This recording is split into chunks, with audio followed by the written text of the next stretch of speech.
He's back here by 1940. That's 740 and Old Man.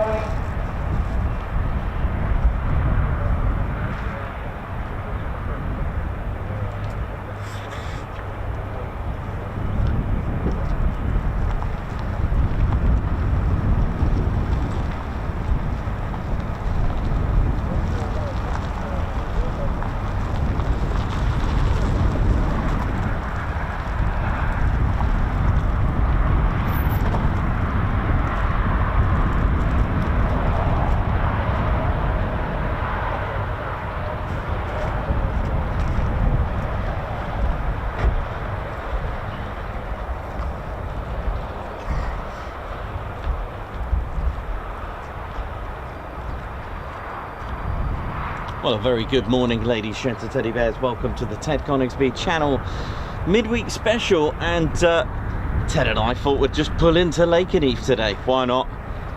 Thought we'd give it a shot, give it a try. You know it is. Runway 05 in use today. So they're coming towards us today. So this will be quite interesting. And the sound that you can hear is indeed Pratt & Whitney's largest engine in a fighter jet. It is the Pratt & Whitney's F-135 PW100. Produces a whopping 43,000 pounds of thrust with afterburner. That's right, just the one rocket.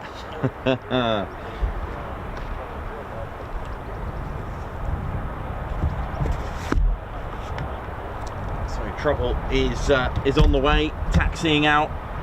Trouble, aka F-35As. The mean machine. The untouchable. It's on its way, taxiing out for 05. The engine is 5.59 meters in length. A 3-stage fan with a 6-stage high-pressure compressor. Compresses 28 to 1, so it compresses the air from 1 bar to 28. Wow. So if you kind of had 20... So if you had 28 centimeters cubed of air, it's now 1 centimeters. Yeah. Something like that anyway. Typhoon is 26 to 1. Sounds like racing horses, isn't it? The bookies. And the Typhoon is at 26 to 1. The F-35A at 28 to 1. And the the F-15E Strike Eagle with the PW229 compresses air at 32 to 1.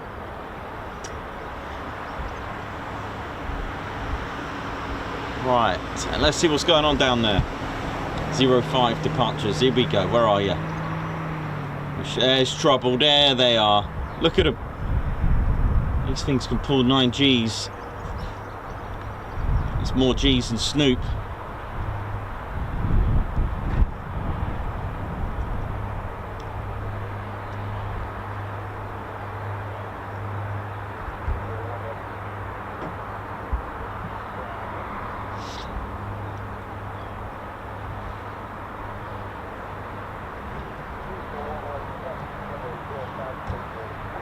So they're just taxiing over to the EOR.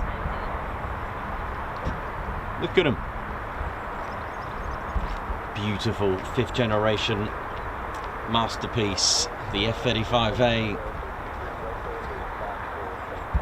Lockheed Martin have really done it with this one. I mean, they've had loads to learn from, really. They've had loads to learn from. You know, from the F-117, the B-2, the F-22, the prototypes. Not saying that it was Lockheed's aircraft, the previous that I've mentioned, but you know, things can be learned from other aircraft, you see.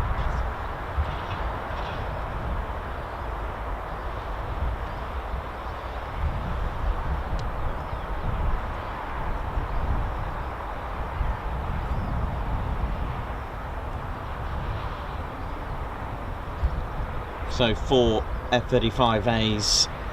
Welcome to the 48 Fighter Wing, ladies, gents, Eddie Bears. A wing that comprises, just like any other Air Force, of so many trades. I was just looking at a sign actually from the 48 CES, the Civilian Engineering Squadron. There's also the 48, it looks like it says Civilian Engineer Volunteers as well.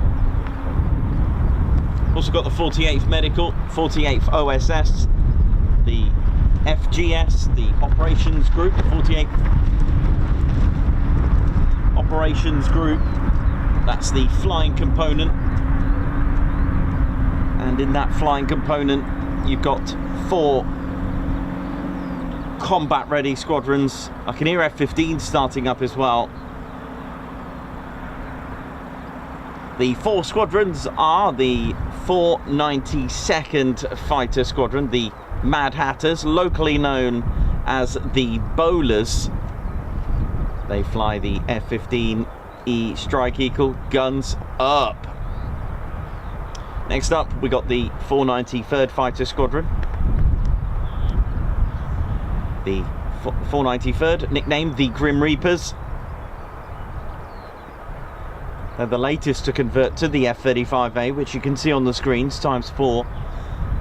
They switched to the F-35A in 2022. They said goodbye to their F-15C and Ds, which Ted and I lovingly filmed in a very Mordor-like Mach loop once upon a time. Their farewell flight through the Mach loop.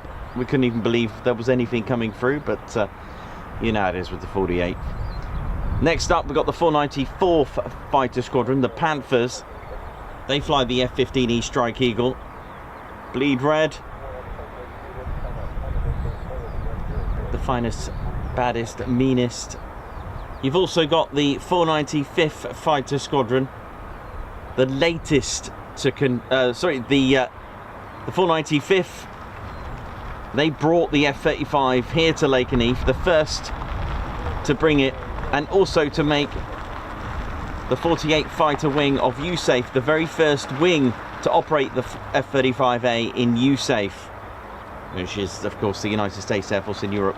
They did become activated again after 30 years of being inactive. They said goodbye to their F-111 Aardvarks in 91.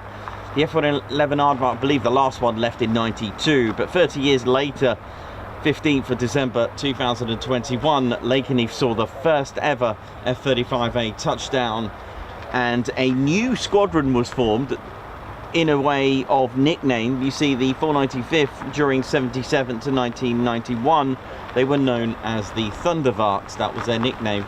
So with an F-35A being an F-111 Aardvark, Thundervarks, I get the connection there. It was time for a new nickname, and the nickname Valkyries is actually picked by you, the members of the public. A poll was put out to put in suggestions, and the favoured one was pulled out. The others were Archangels, Ravens and Daggers, but the best one, they thought and they felt, well, with the Norse and the Anglo-Saxon Viking sort of history that it has here, Valkyries was suited. What have we got there? 5. Look at this. Stay still. 7, 8, 9. This is the new Sesame Street. It's called Lakenheath Street. Can you tell me how to get to Lakenheath Street? Yep. You got Big Bird. That's it. You got Crew Chief. Yeah. You got I count to 5, and now I count to 4, 4 and 5, and make a 9. F-35. Right. Anyway, I don't think he was Italian, was he? Daddy. Yes, I was brought up on Sesame Street. 18, Fall Guy, different strokes. Who Dares Wins, Bergerac, Margaret Thatcher, Ford Caprice, breakdancing, punk rockers, that era. and look how I turned out.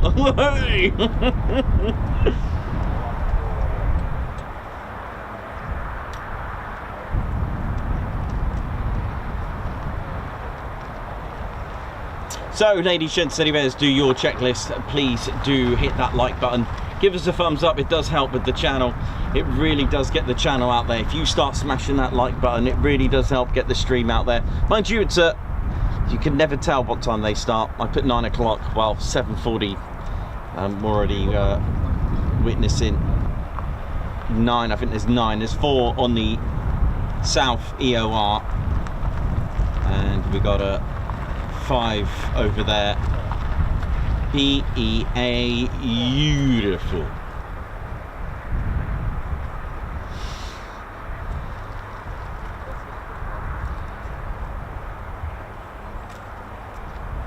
So very good morning to you, Lynx, Rainbird, Elsie, Dave Holloway, Walt Bailey Photos, Aspen, Jenny B, Remco DeVray, Wendy Loves Planes, Charlie Bravo, Dave Holloway, you all doing? What up, Davey? Oi, oi, Bat Purple.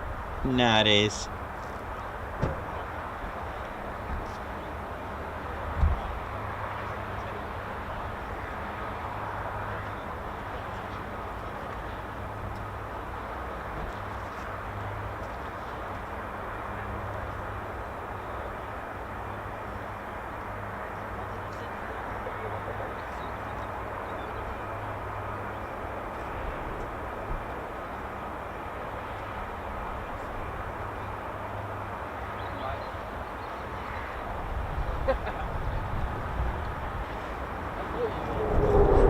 Okay. I didn't even know that was going. It is.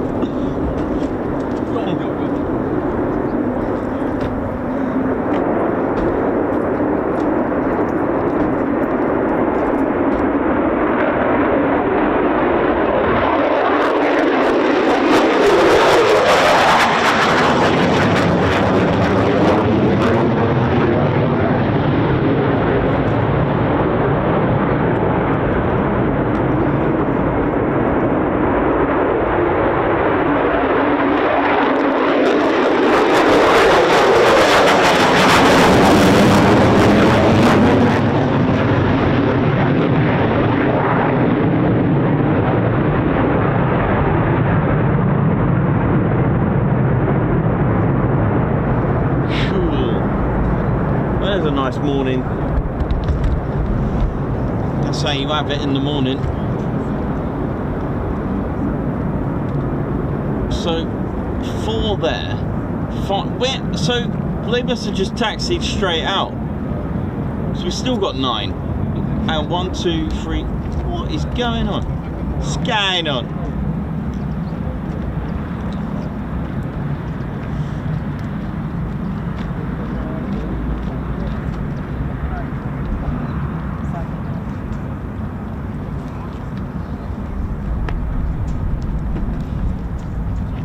So they're parked up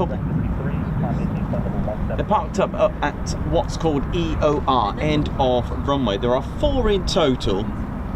Now there are 2 for 05, so you got north and south, and they can hold 5 aircraft in total on each EOR, and then you got our runway 23 that can hold 6 fighter jet sized aircraft. So we've got another departure coming up.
Okay, here we go.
Very good morning to everyone who's tuned in. Welcome to the show.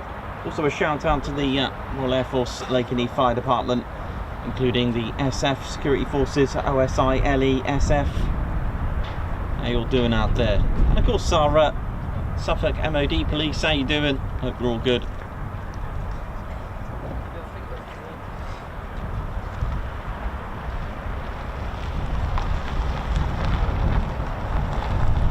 So I've still got about 7 parked up. And the EOR's over there, end of runway. It's a safe place to hold and wait for fellow flights, clearance, troubleshooting, whatever it is they require. They can hold there safely away from the runway.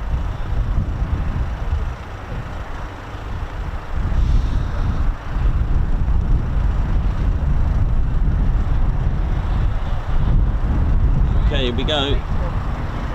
Oh, come on now.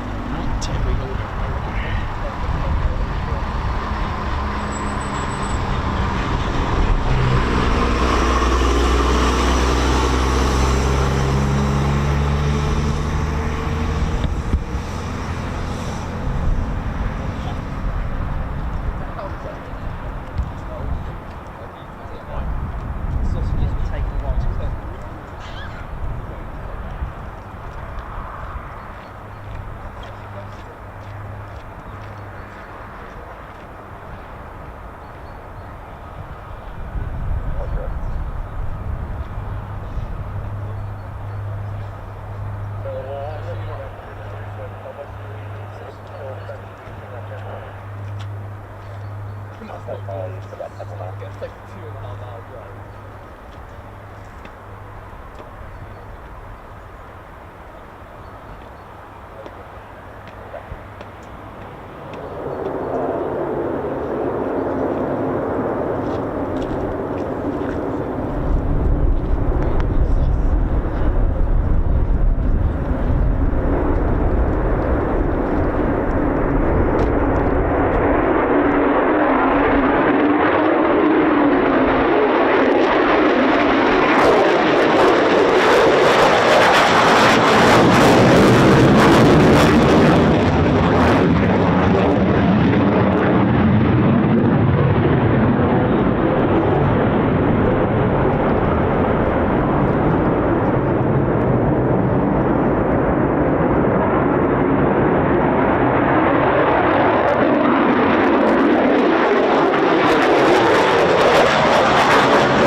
Later on we'll go like that.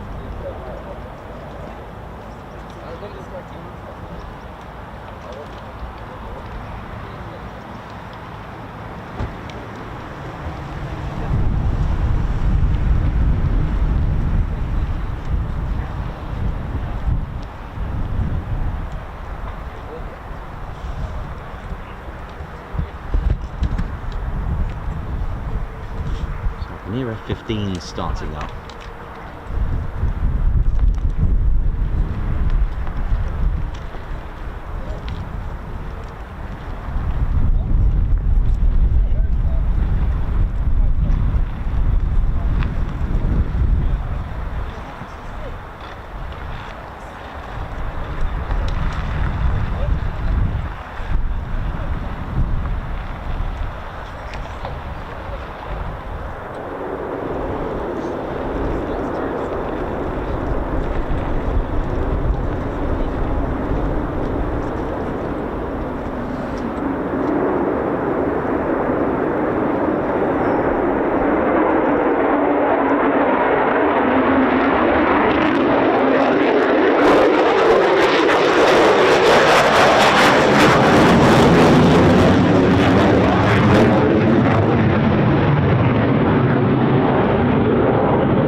Go even more.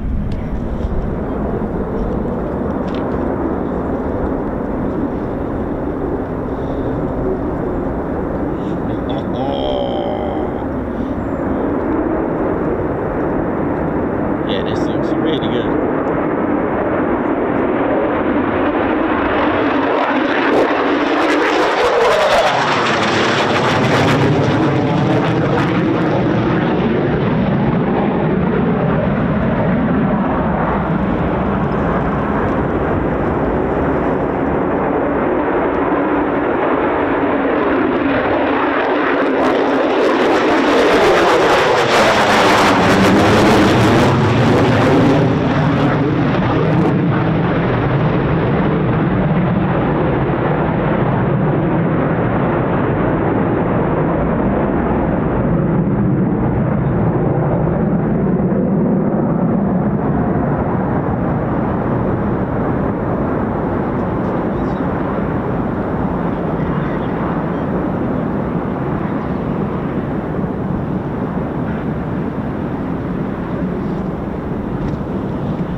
So that's all our F-35s.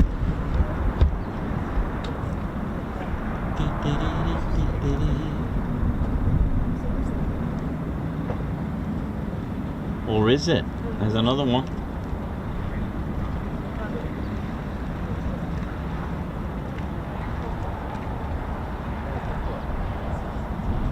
So we've got one more there. Looking good. So a very warm welcome wherever you're watching from in the world. As we say, good morning, good evening, good day, good afternoon, wherever you're watching from in the world. Welcome to your one and only Ted Coningsby channel.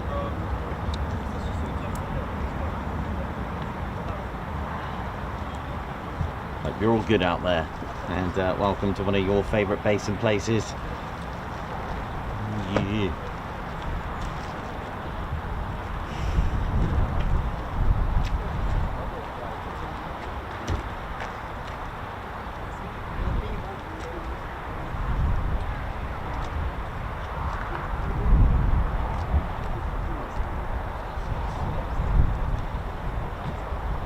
So a very good morning to you from Lakenheath to my lens, your eyes, Hank Verhule, Suzanne Tilsner, Davey, Aspen.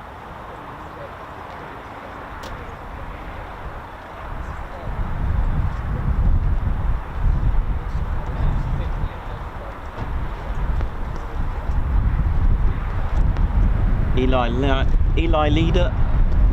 I said it right first time, last time, didn't I? Ellie Leader, Margot Baxter, North Captain Weber, Batter Purple. Good morning to you all. If I remember, Eli Leader, were you from Australia? If I remember correctly. Hank Verhule, how you doing? Batter Purple, Lynx Rainbird. Scan on, Mark AH, Joel Tane, Remco DeVray. So a big shout out to all our US viewers. How you all doing? Kind of home from home.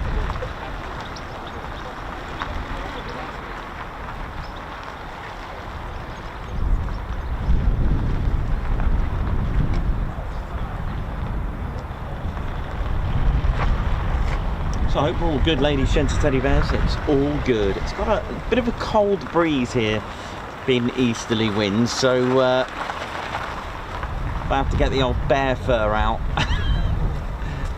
That sounded quite bad, actually. Ted's looking at me funny.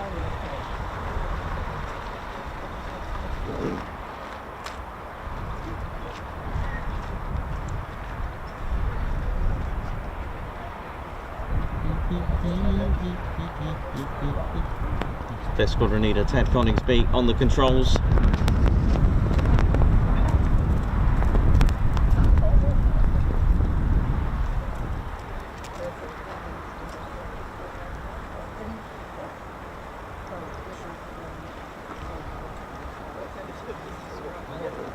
Sounds like an F-35A in the distance. I did hear a couple of F-100 start up, but whether or not they were just flexing them.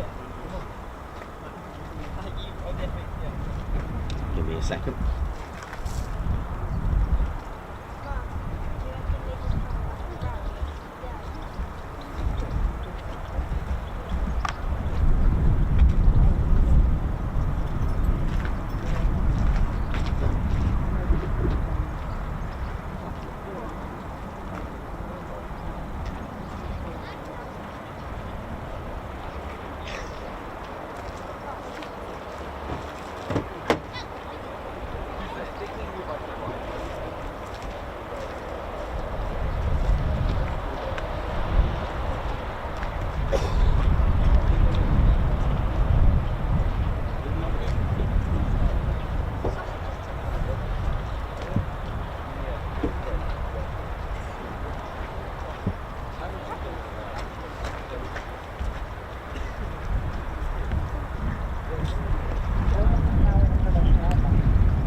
Welcome, ladies, gents, teddy bears. Welcome to history right here in the making.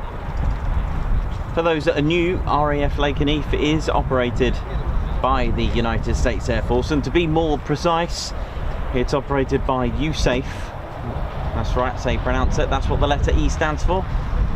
United States Air Force in Europe. Their HQ is in Germany at Ramstein Air Force Base in Germany. They are part of the 3rd Air Force.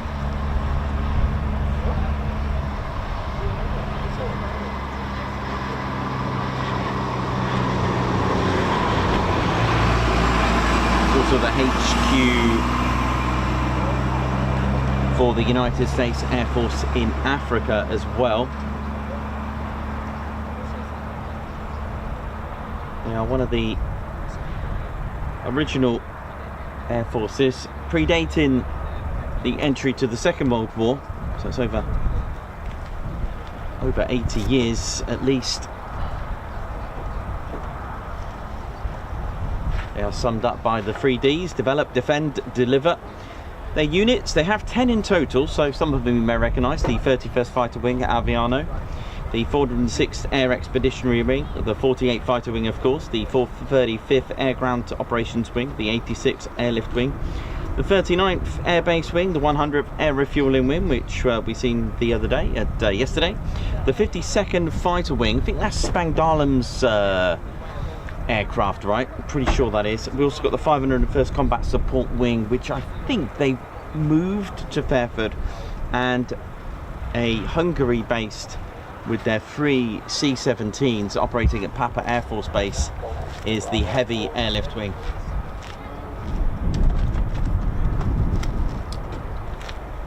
So for Lakenheath itself, that was built in 1941.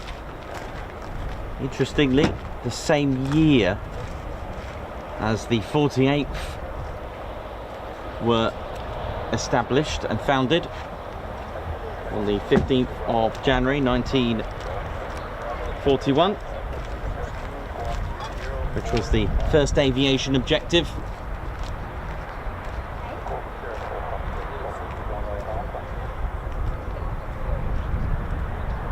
The 8th Air Force established on the 19th of January of 1942.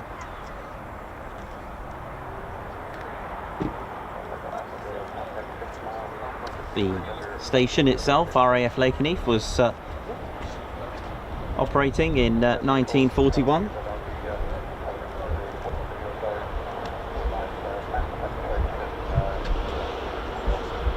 And what's amazing is that the first aircraft to operate at Lakenheath was this, the Vickers Wellington bomber. That was our first aircraft here. And pretty much, if I got my maths right, 80 years when after this arrived, we have the F-35A. That is nearly on the nose as well, which is quite amazing. Really is amazing. So the Vickers Wellington bomber with 20 operational training unit, 149 Squadron arrived here as well from Mildenhall. Mildenhall opened in 1934, as you know from yesterday. They needed satellite stations, so Lakenheath was built. Also Tuddenham and Newmarket Heath. Now to my 5 o'clock is another station that opened in 1936, operated in 1937 with the Harrow, and then eventually the Vickers Wellington as well. That's RAF Feltwell, you may have heard of that one as well. Of all the stations around the country, 440 or so Royal Air Force, and then a further 160 were built or transitioned to United States Army Air Force stations. And what's amazing about this is that we have still a stronghold of fighter towns still here, from Boxted to Bottisham. It is absolutely incredible. From Kingscliff, for me, RAF Lakenheath, which was operated by the United States Air Force from 1948. Okay, so Royal Air Force functioned from 41 to 48, and 48 from the the United States Air Force, and has been ever since.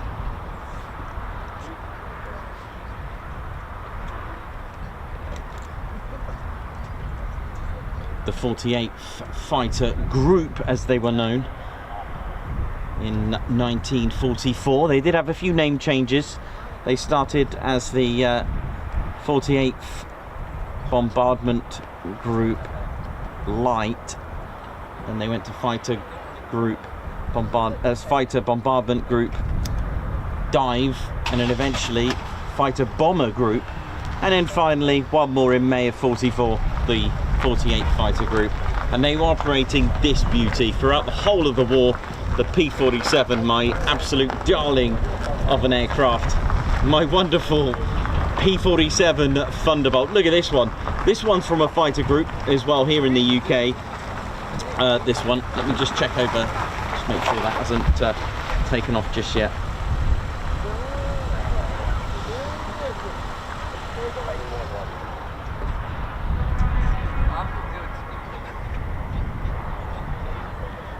Yeah, I think it's waiting for another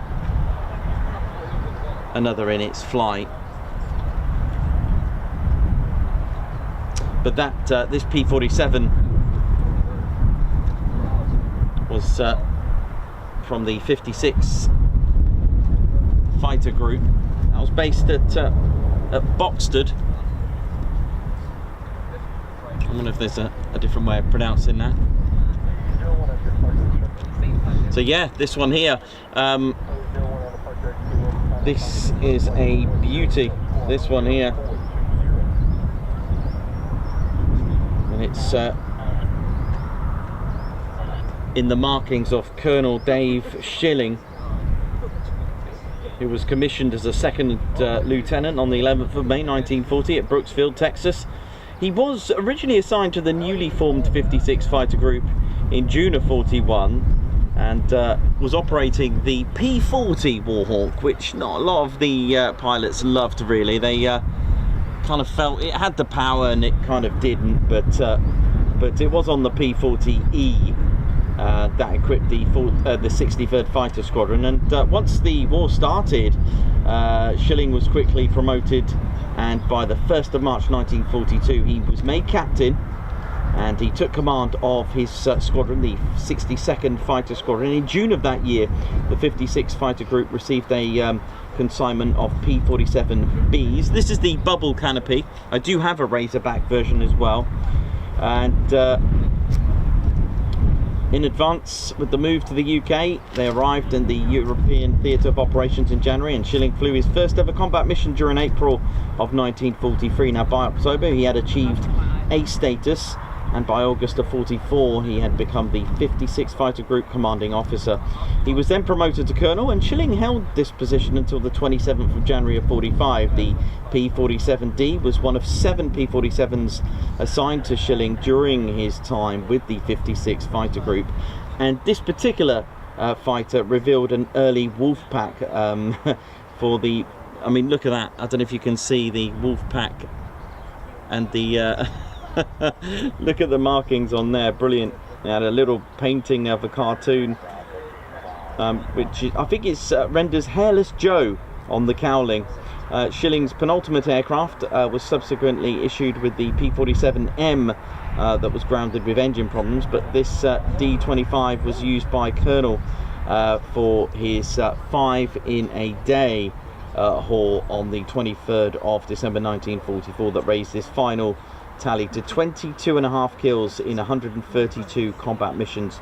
A career officer, David Shilling remained in the Air Force pioneering jet flights until his untimely death in a car accident in 1956. So this is a wonderful P-47 demonstration, around 2,500 horsepower with a max speed of 426, and when you fire the 8.5 machine guns in the wings, you will lose 25 miles per hour. That's right, you have to be careful. But the 9th, this is just an absolute beauty. Now I'll show you the let me just show you this quickly. This is the Razorback version. Oh, okay, maybe I should get on with the show, right?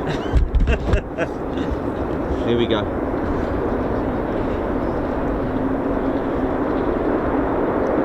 This looks good.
So yeah, it's quite nice.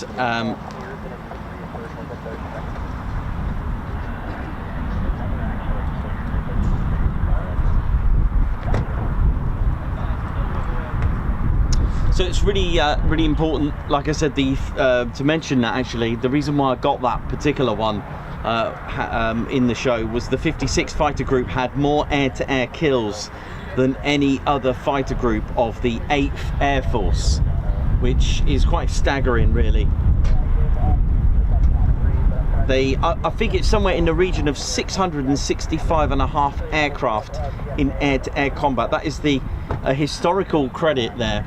Now, the 48th Fighter Group, because they weren't a wing until 1952. Don't worry, for those that are new to this, don't worry, just tune in regularly, you'll get used to that. But there was a organisation. You've got an Air Force, then you had divisions, and then after divisions, in fact, actually, that's for the 8th Air Force, because the 9th Air Force had commands. They had, it's like divisions, but they called them divisions and then commands, okay? So just, and I'll tell you the differences in just a moment, because we've all heard of the 8th Air Force.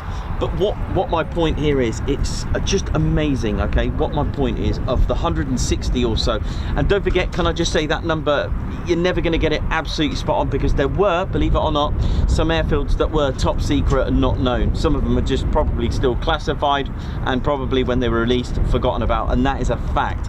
Don't forget, you had the likes of the carpet baggers, we had SOE agents, we got the likes of RAF Tempsford, that kind of thing.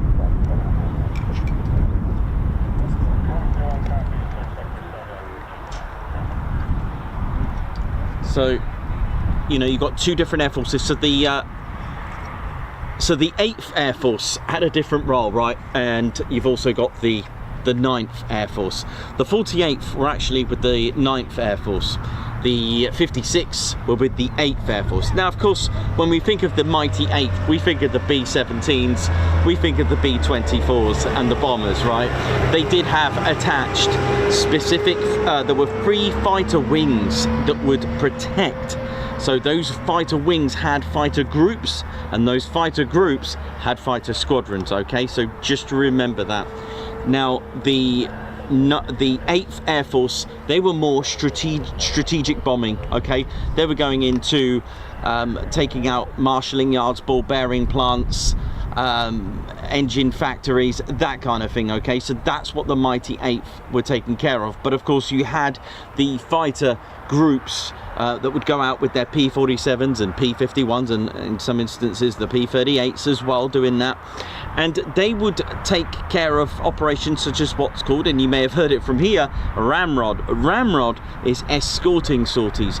You've got to be able to look after your formations of the B-17s, for example, B-24s and others that were in your that you were protecting, okay? Which is why the 8th Air Force fighter groups had more aerial victories, because they were going to be engaged in a lot more aerial combat, okay? So they would be, you know, the Messerschmitts 109s and Focke-Wulf 190s. They would try to break up the bombers and try to take them out, but of course, into the saviour when they were available, the P-47s, P-51s, for example. So they will naturally, in most senses, have probably more air-to-air victories, which they did, 665.5, which is a wow factor, okay? So that's why. So they were going to be involved in a lot more aerial attacks, okay? So aerial, air-to-air combat. But the 9th Air Force, this is a Razorback version, we're doing things a little bit different now. The 9th Air Force, which you may not be familiar with, they were doing more tactical. They were doing more ground support and ground attack. So instead of mainly what they would have was C-47s, so basically more orientated for the ground and the army. So with the C-47s, they would tow Horsa gliders, for example, get those troops out, or paratroops, and have the army be dropped with parachutes, okay? They did have fighter groups, okay, such as the 48 fighter group. They were taking care of taking out light vehicles, gun positions, literally close air support, which for me, the P-47 literally pioneered and innovated the close air support, which is why the A-10 Thunderbolt is called that, but it's called a Thunderbolt 2, which I find amazing. So the A-10 built around its gun, the P-47 Thunderbolt built around its massive engine, a 2800 Pratt & Whitney machine. Beautiful. So does that make sense? So they were more ground, they were more of like a GR Tornado, let's say, right? Ground attack and also reconnaissance, observing. So when the army advanced deeper into enemy territory and gaining back the ground, the army would be met with Tiger tanks. That's pretty much game over. So the P-47s can either go out and take out or come back and report. So they can do unarmed reconnaissance as well. Low level flying, they were more low level attacks, dive bombing, that kind of thing, to take out different types of targets to the 8th Air Force. So the aerial victories were a lot lower from what I gather with the 9th Air Force. To give you an example, the 492nd got 3 aerial victories, the 493rd got 8.5, and the 494th got 8 aerial victories. So not really going to be engaged. They only did 1 escorting mission, as far as I know, or at least through one of our pilots. But look at that. So you got a Razorback. I mean, it's a beaut, isn't it? Absolute beauty. But anyway, so it's kind of nice to still have a fighter town, you know, in tribute to all. And what's amazing, over the road you've got, in honor of, okay, they don't have bombers there, but it's amazing to have the 100th bomb group still there, of course, with a name change, the 100th Air Refueling Wing. So the legacy for me is amazing that it still lives on. So we've got F-15s just riding out.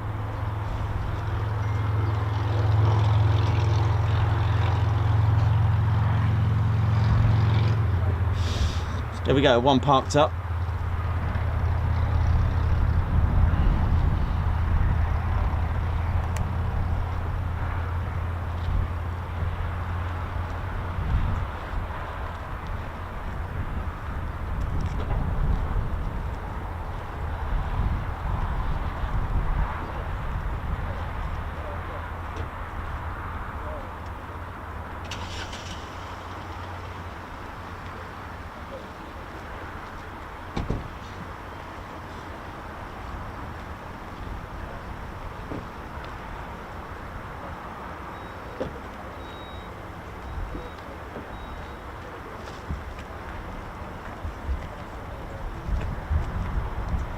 Yeah, be careful what you read out there.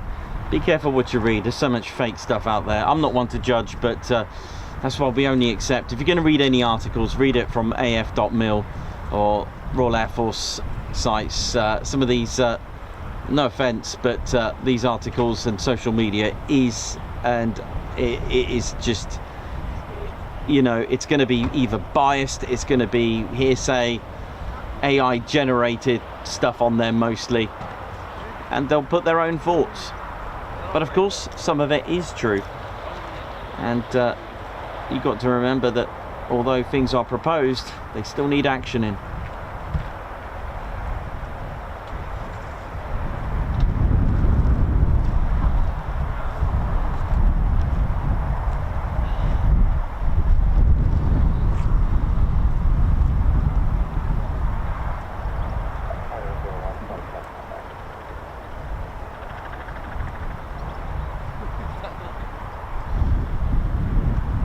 RAF Lakenheath F-15E Strike Eagles have the PW 229s. They got more power, and they've even got something externally visible that you can actually spot to tell if it's got a 229, which I will quite happily show you. Although I have the only way you can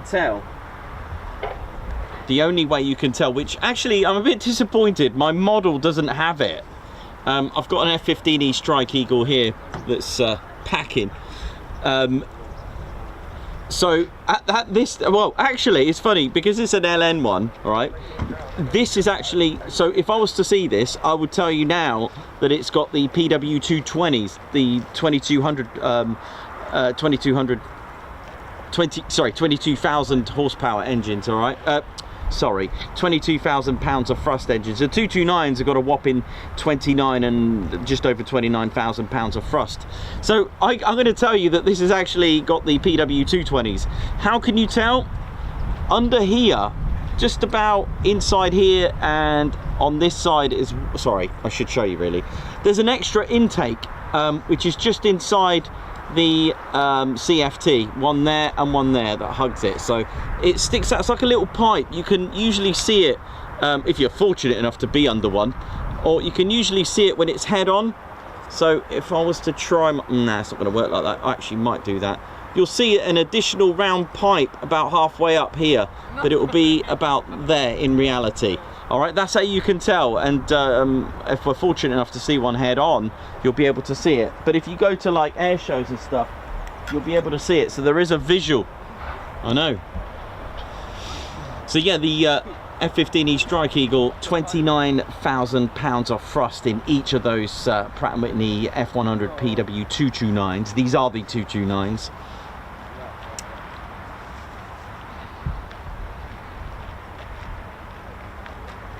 The point of those additional intakes is because of the extra power, they're going to need to be cooled down a bit more. So they have additional intakes, like an oil cooler generator.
Okay, get ready. So this is the F-15E Strike Eagle.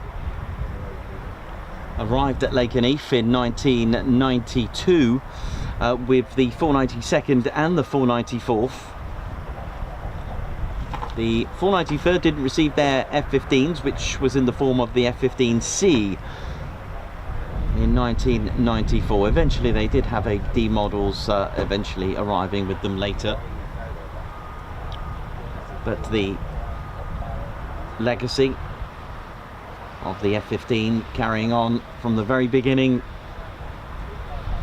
from 1972 when it took its first flight. It's had some very, very interesting historical moments.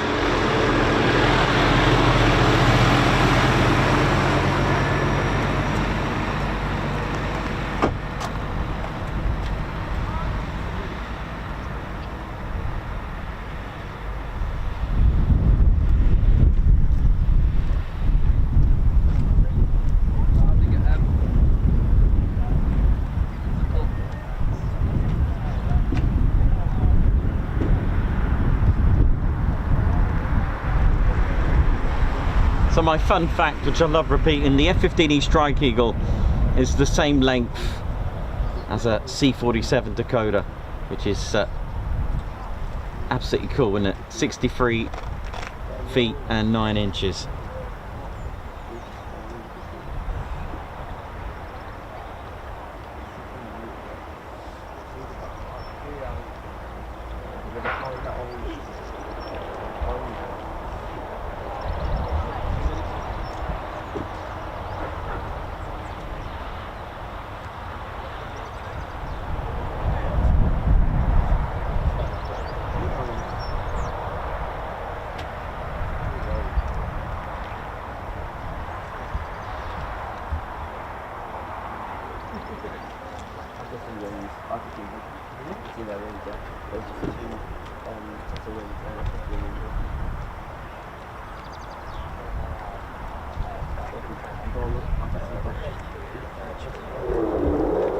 There we go, we've got our arrivals already.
It's just behind that red side, behind the red side.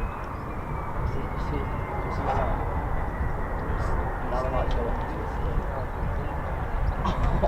There's no one behind it, there's behind it. It's not going up to the police car. Oh, see it now? Yeah, that's one of them. That's another one. That's one that we've just seen.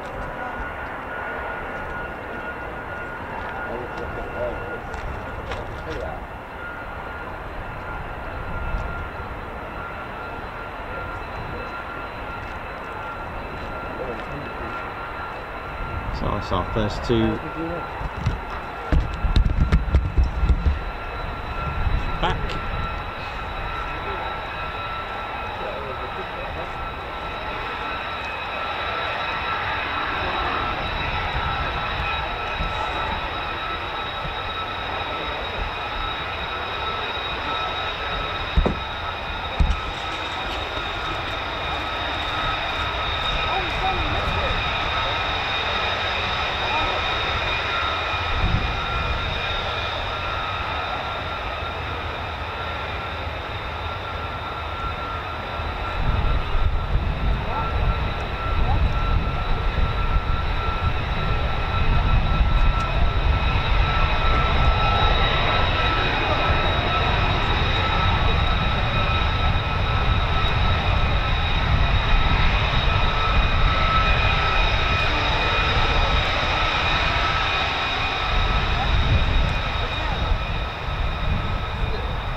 sounds like a sound effect from a Commodore 64. I don't know if you heard that in the background.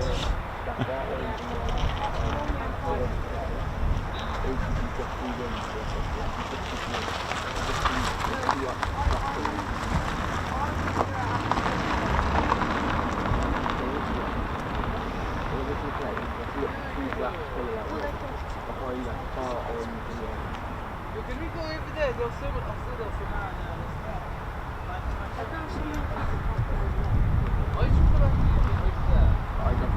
I definitely see it. I mean, it's just near. You just Let's get us right to the way you get it. To the back there.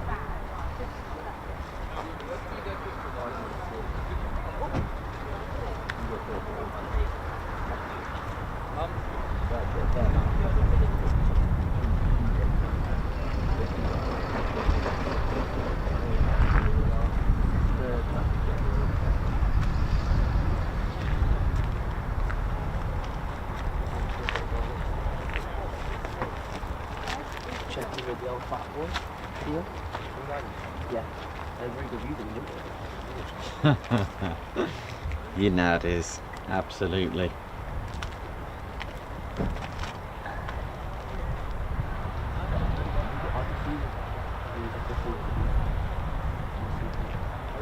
So if you just joined us, welcome to the Coningsby channel. Live here for our midweek show here at Lakenheath.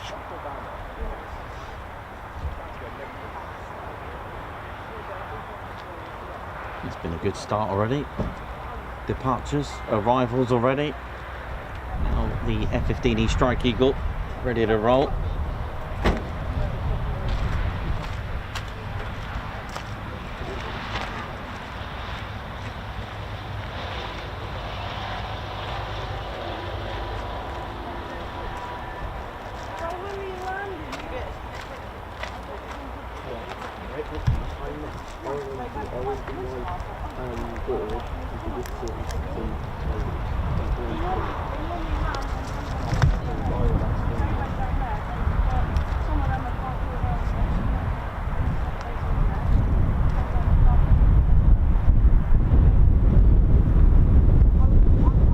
First ever flight, the F-15A in June 1972,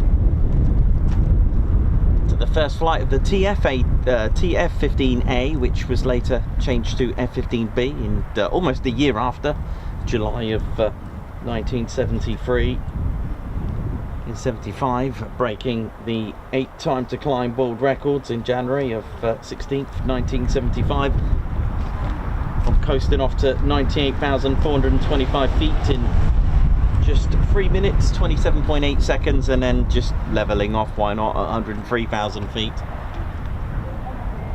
It's able to fly with one wing and come back safely just about on the 1st of May 1983. She did just that, and it involved in an accident involving an A4, collided. Pilots didn't know what the big ball of smoke was actually the damage until they landed, snapped the arrestor cable because they landed twice the speed that they should have, because they weren't sure what exactly had gone wrong. The ball of smoke was actually hiding the fact that they were missing the right wing.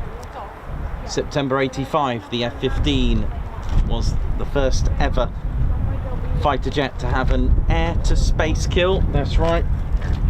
And in a very romantic session for the F-15E Strike Eagle, on the Valentine's Day of 1991, the F-15E Strike Eagle got its first ever aerial victory in the most unusual way, by actually locking onto the Mi-24 Hind Beast helicopters to save the day, to the horror of the pilot. I mean, we're talking about an air-to-ground type of ordnance. To the horror, the helicopter actually took off. But the GBU-10 did its thing, a 2,000-pound bomb, and it actually destroyed it in the air. So, a very unusual aerial victory. Here we go. 60,000 pounds of thrust coming at us.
collection of F-15E Strike Eagles as well. F-15? I don't know. It's a big F-15. Yeah, they're fun.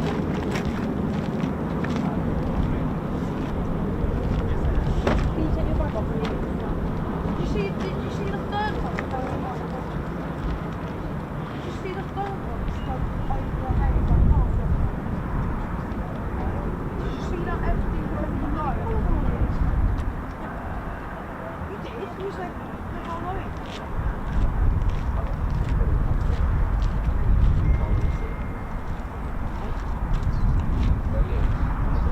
Well, they can't tax it behind you.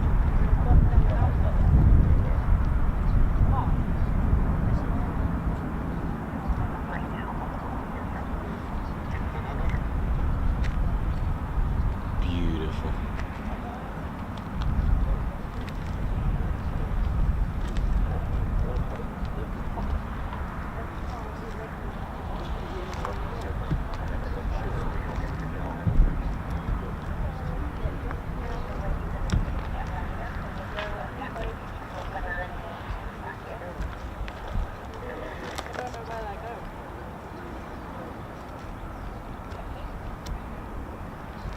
I told you I could get some.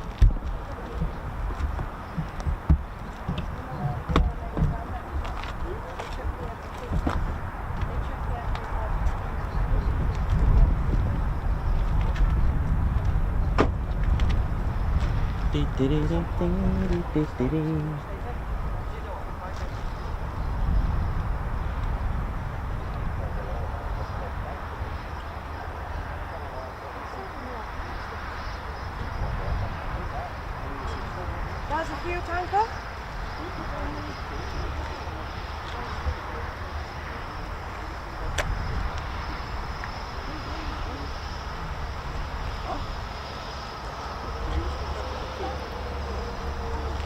Well, we'll see what else we're going to get today. It's been a nice start to the morning.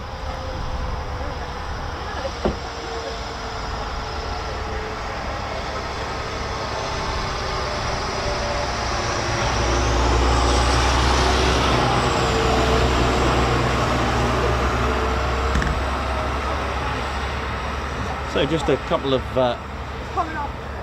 Going up. variants that I've got with me to show you. There are some of them are okay in condition, some of them are missing a few items, but Yeah, can you see a little light down there?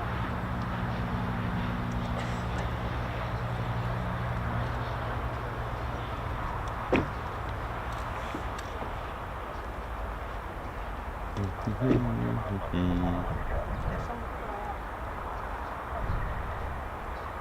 something down.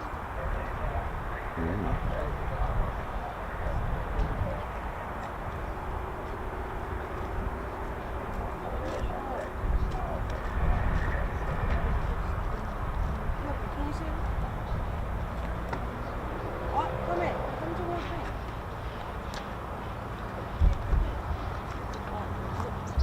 So I've got a Lakenheath F-15C. Here's our beautiful F-15C here, as you can enjoy. This is this had a call sign Dirk 21. This had 2 aerial victories. And this is the 156 of the Grim Reapers. Look at that. LN is the tail code for Lakenheath. I'll just show you the actual airfield. The actual station code was actually LK, but we'll later on we'll tell you a little story about that later on. There's the Grim Reaper's colours, gold and black, with the 2 aerial victories that it's got. There is actually a canopy of the MiGs. They took out the MiG-29s. They do have them here. There is a canopy here as a trophy. But this is the F-15C. This one is a single-seater. There are no more. They retired, or at least said goodbye to these in 2000, and I think it was 22. I'd like to say that they left finally, and Yeah.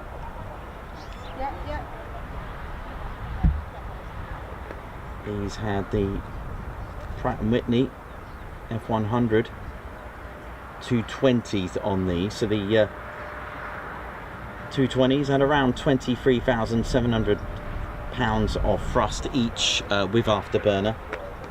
Could do Mach 2.5, but again, as I've mentioned before, aerial combat, the spectrum of speeds, we're looking at 0.8 to 1.2 Mach. That is the spectrum, so any faster than that, you're not really going to be doing aerial combat at Mach 2.5. You're probably going to be losing a lot of fuel, and thanks to the movies that don't actually do this, but when you are initiating in aerial combat and avoiding surface-to-air missiles, you're going to want to drop your drop tanks. It's going to make you a lot lighter. It's going to make you a lot more maneuverable. But movies like to keep them on because, you know, it looks good. Another thing I noticed that on movies, with movies, they seem to like the cockpit illuminated. Well, when they're flying at night, first of all, that could be blinding, and secondly, lights that are on usually in a cockpit, in a fighter jet that is, it usually means that there's something wrong, right? But there we go, that's our F-15C.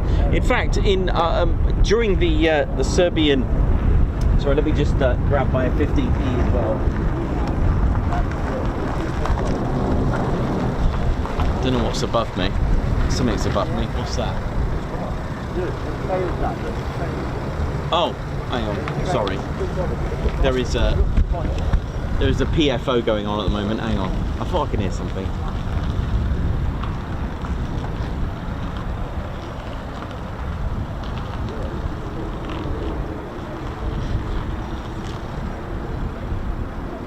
Got a precautionary flame out going on.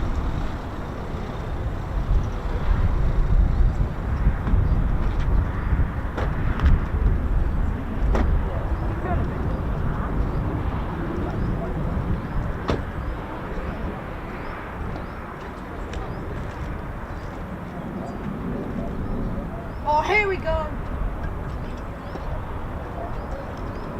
Oh,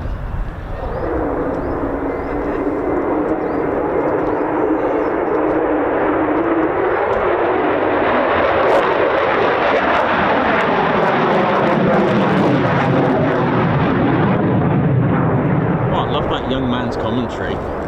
Something that I would say. Here we go.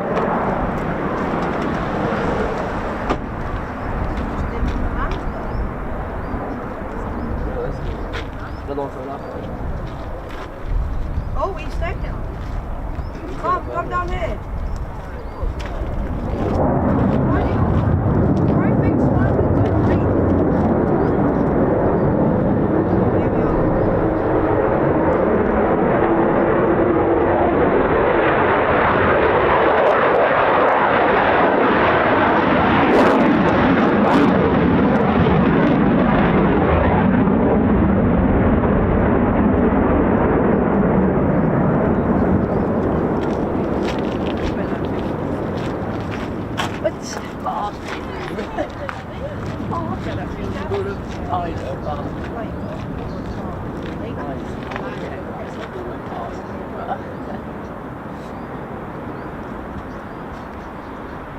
Big shout out to the fighter generation squadrons,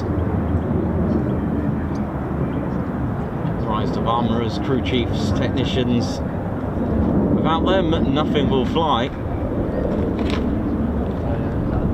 Nothing is going to be ready to fly.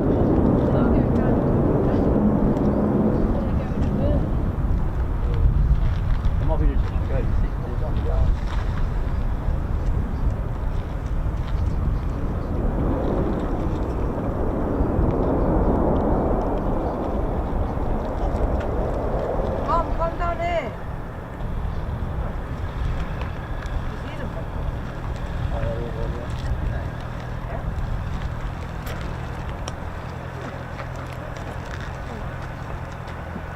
Did you see them before takeoff? Did you see them go up? Oh, that one. Oh yeah. This one doesn't like that. This one doesn't like One lad. Oh, that sounds like Vulcan.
Was it Mildenhall Ground? Mildenhall Ground. Oh yeah, let's try it again. I can't see mine very well for a second. I thought someone was taking off, but it's just the F-35 above. No, we haven't. That's the F-35. Now that's its lights, now flashing. Oh, it's just one going to stay down. Does he want to go up? Yeah, he was staying down.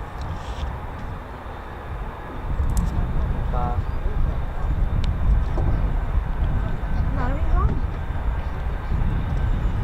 He won't be able to board now. He's got enough runway.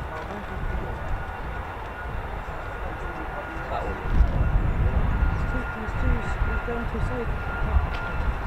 So take note of distinctive features on the F-35A that makes it stand out. First of all, underneath the arrestor hook compartment, that bump right underneath towards the back, and then of course that massive contour showing off its gun on the ridge of the port side wing and fuselage there. The F-35As are the only ones with the internal GAU-22 cannon, which is a 25mm cannon. You can see it right there, and of course the arrestor hook looking very, very prominent there for you to identify as well. For a quick reference, also head on, the canopy would look more like a bubble canopy as opposed to the F-35B, looking like it's wearing a hood. It's quite bulky.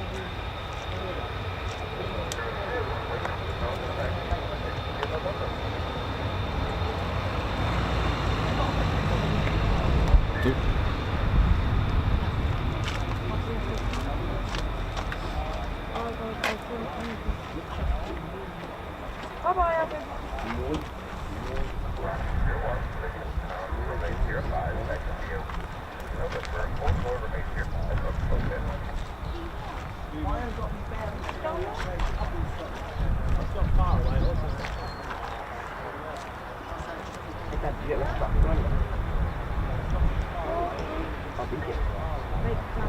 I got a message. Thank you very much. Hey, a new one.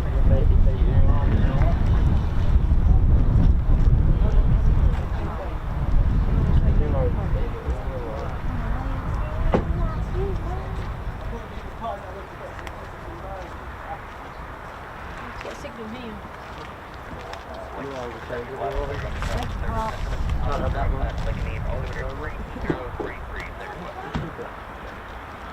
Yeah, it's on its way now. I've just picked it up, it's en route in. It's somewhere close. Yeah, it's en route. P1's got there. It's a bit high. Yeah. Very high.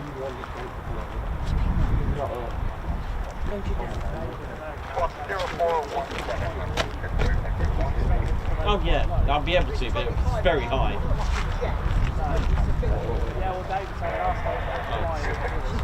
You never know, Mike.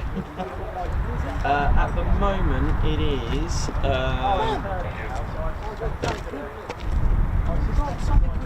There. Just turn. Sorry. Yeah. Oh no, which one? It's over here. It is over Hey, there. you stay, Yeah, it should you be. need you to stay right here. So I can hear this guy. It was going that way, but it's turned, isn't it? Turn it again. Oh no, looks like it's just RTC back to Fairfield. I don't know, does it? I'm going.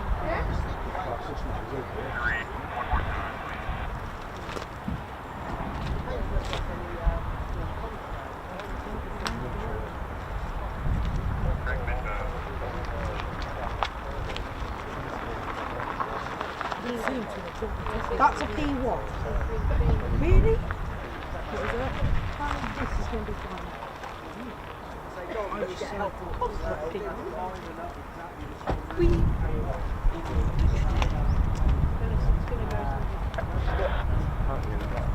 Excuse me. Hi. My lad follows you on TikTok and YouTube. If you get 5 minutes, can you just say hello to him? Yeah, I'll do it And he's when I'm on my really- break. No problem, when they're all back. All right. Yeah, go for it. No worries.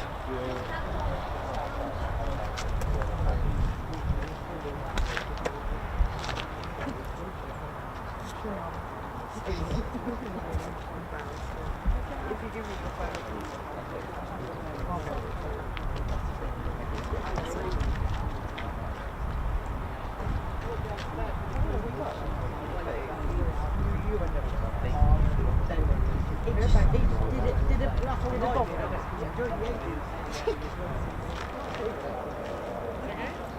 Oh, heavy, huh? Oh my god, when my phone wants to not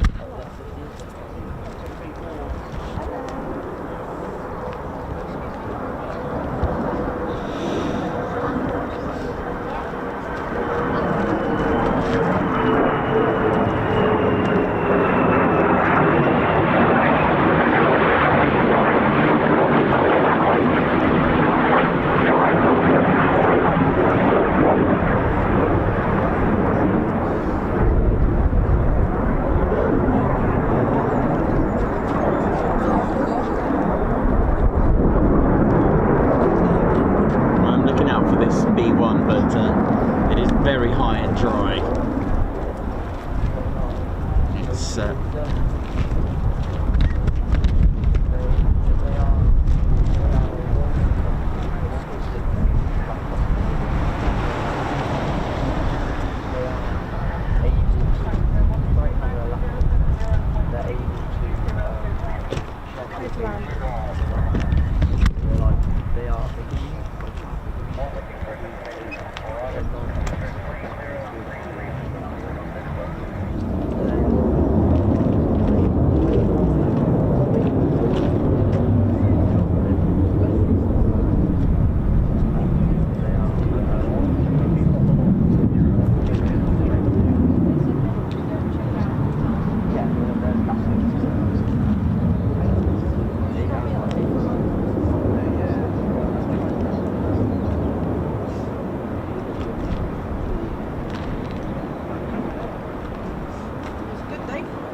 they say clear to land, they would have said touch and go. Think. Or he would have brought down. That one might have to, the one now coming in might have to board because he needs to give that one time to land. What he can do. Yeah, no. Keep going.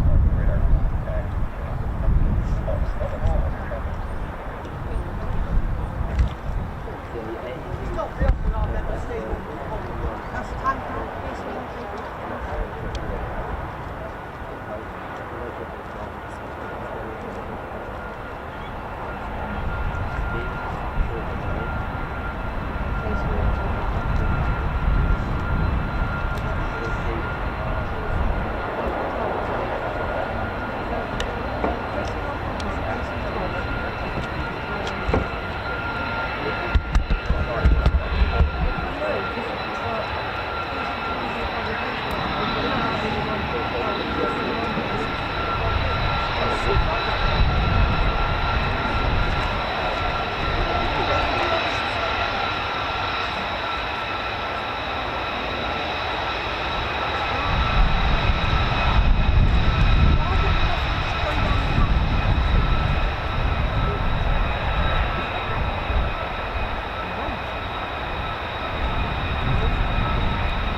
should be fine. We should be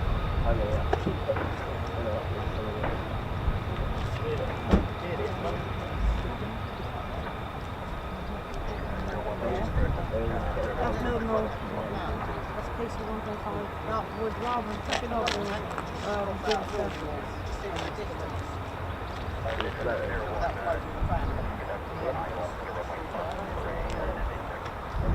They can do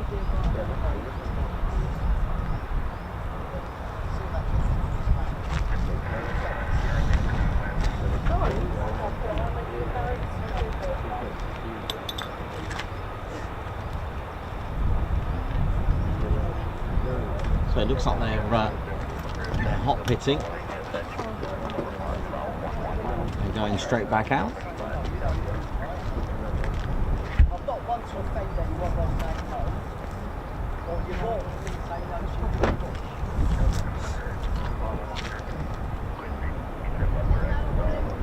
to So hot pit refueling, hot pitting is when you refuel your aircraft with the engine or engine still running. And it's a quicker way of refueling your aircraft.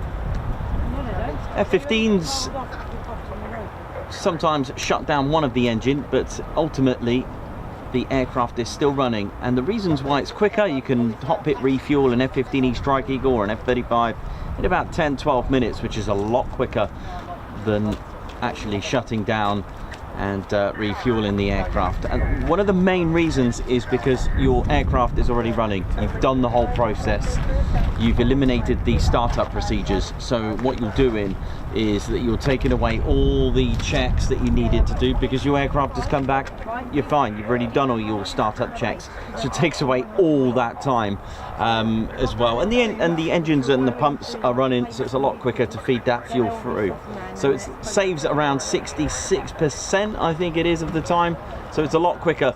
Hot pit refueling also forms as part of integrated combat turn. Now what that is, what that means, especially on the battlefield or even with training, but essentially for the battlefield, it's rapid military aviation tactic, where you'll refuel your aircraft, you rearm it simultaneously. So there'll be a crew there refueling, rechecking, reconfiguring it if they need to, rearming it while the engines are still running. Okay, so that's what that means. So it's a lot quicker to get that redeployed back into the theatre of ops and get going. You can also have what's called a hot pit, hot seat as well, where the idea of hot pit refueling is the case, but then you switch pilot. All right, so that's why it's got a hot pit, hot seat. Here we are. So here comes more from Point Charlie now.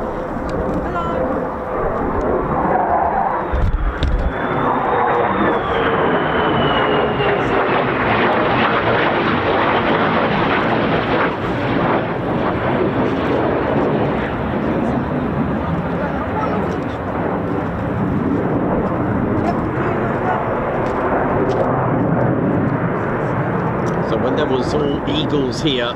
There used to be a maintenance unit, the 748th, but with the arrival of a 5th generation stealth aircraft, they formed what's called Fighter Generation Squadrons. So each squadron, with of course all their crew and trade and crew chiefs, armourers, technicians, etc., but their own squadron for each dedicated squadron.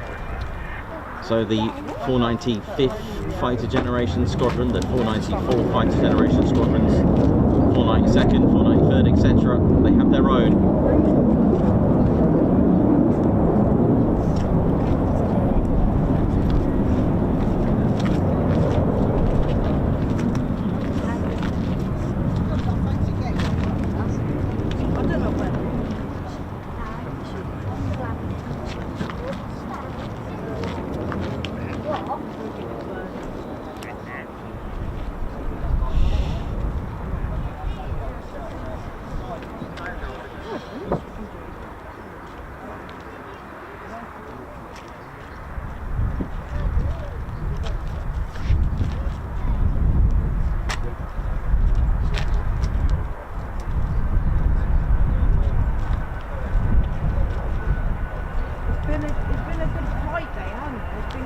Look, another one.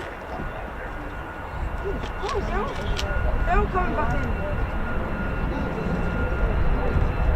The F-15s do well, I don't know.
So you can see the way that dips down for the arrestor compartment. Look at that.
I just need to make sure all my videos are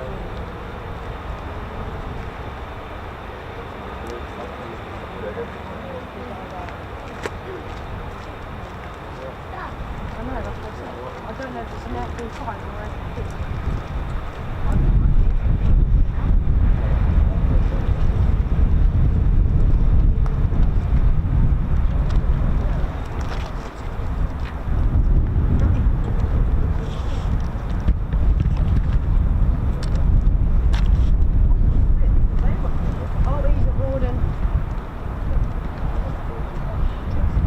Here we go, low approach.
So what they're doing here, they're doing a PFO. You can only have 4 in the circuit when you do a PFO. That's why you never see more. And what they're doing here, they're simulating a flame out. Now it's not a stall, it's literally the engines are still running, just not combusting fuel. The process is to take the aircraft to 10,000 feet, which is called high key, or 7,000 to 10,000 feet high key. And the idea is to turn the aircraft into a glider. Now you probably think, well, if it's not combusting fuel, just feed it more fuel, but then you're going to just flood it with fuel. It's not actually going to do anything. So your compressors, they're still turning, the engine's still running. It's like, a bit like your gas boiler with the it's still working, but there's no pilot light, that kind of thing. So the idea is to drop it, turn it into a glider. To simulate this, what you're going to do, you're going to put the aircraft into idle and then try to restart it. So this is simulating a flame out.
Turning the aircraft into a glider, literally, but although this weighs 29,000 pounds empty, so a little bit different than a glider in that respect. But like I said, what you're doing, you're dropping the aircraft down to sucking as much air through the inlets and just trying to get that engine to start. That is the objective, to start it. So you go into high key, which is what they're doing.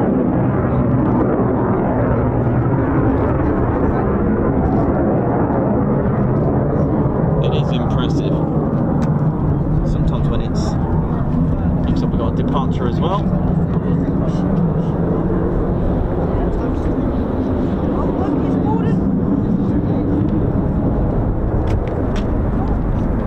So another takeoff, here we go.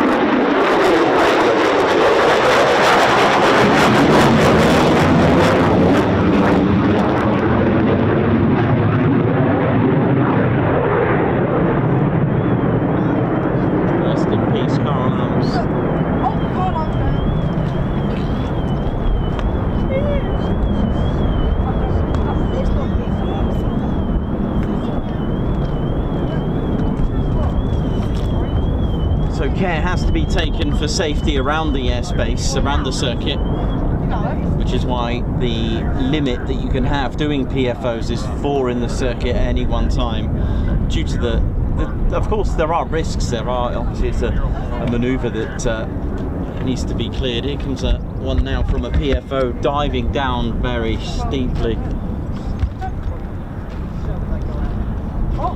Look at this, look at this. I think he'll board it. Look, he's definitely boarding it. Look, he's going up and boarding it.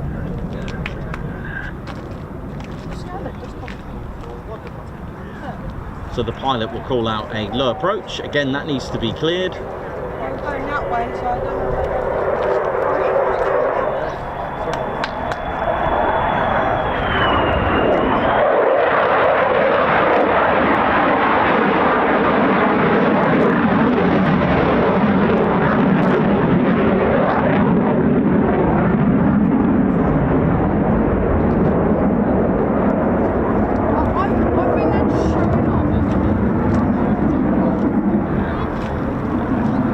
So every manoeuvre that the pilots will do, it's all part of their training to make sure that when the time comes, when they actually need to do this procedure, it will just come second nature. Because there is, of course, the 1 to 2 second shock, that sort of paralysis where you're just like trying to process, and the more you do it,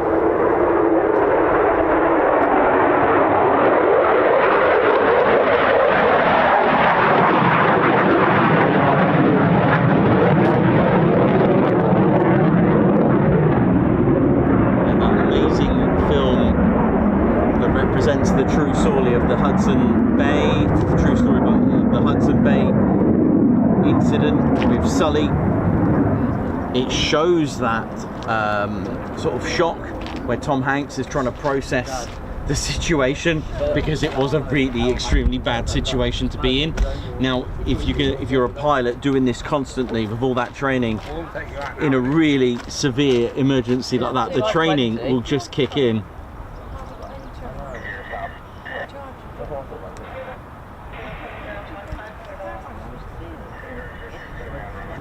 Pilots will do low approaches, go around touch and goes, PFOs, and all sorts of things. Not everything around the aerodrome, but anything related to it. They even do arrestor cable checks, and of course for the arrestor cable itself they'll do certifications, because it does need its annual check to make sure that it's okay and fine. It needs to get certified to make sure that it's 100%. Of course, if you've never done it, they would have all done their ejection seat training as well. They would have done all of that, everything.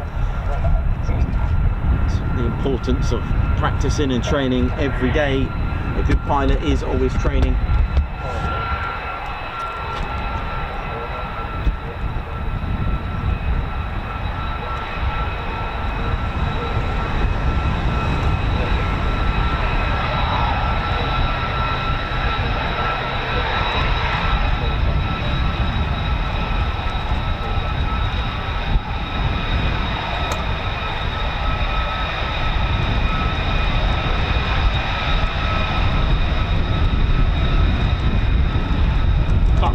Film was directed by Clint Eastwood, actually.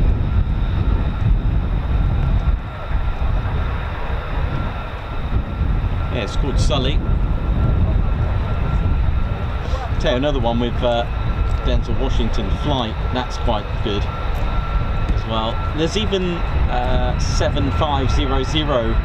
That's a good one. It's got a few Eurofighters in that one on QRA.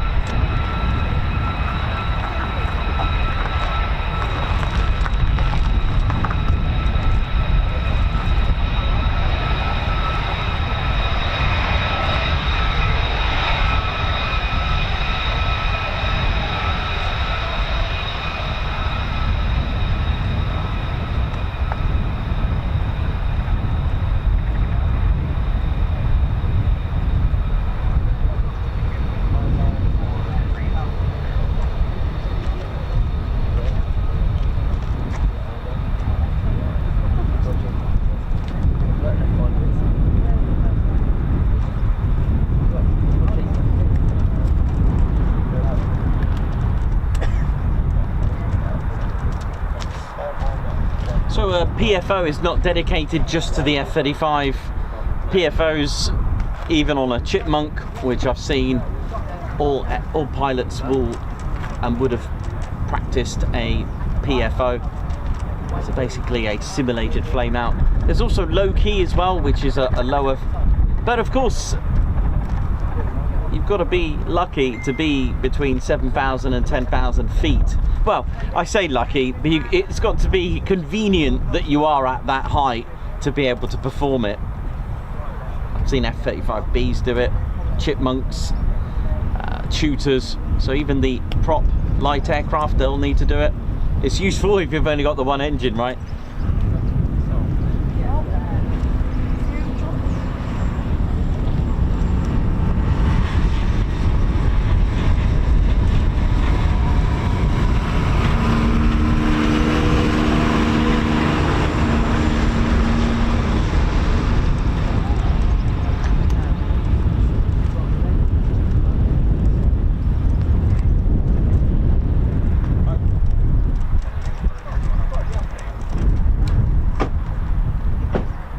I think it's time for me to go and have a cup of tea. Still got our F-15 still out there actually. We're just going to see where they are. One sec.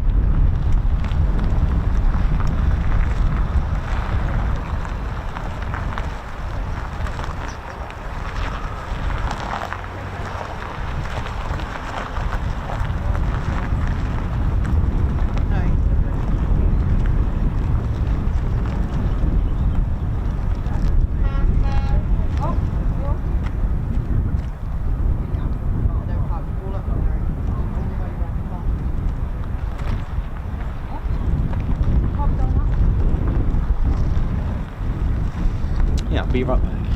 Grab a quick cup of tea.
I think it's actually more fun when your hair's held out because he just sits in the power pole for something. You don't actually get this. Exactly. Lakenheath ground.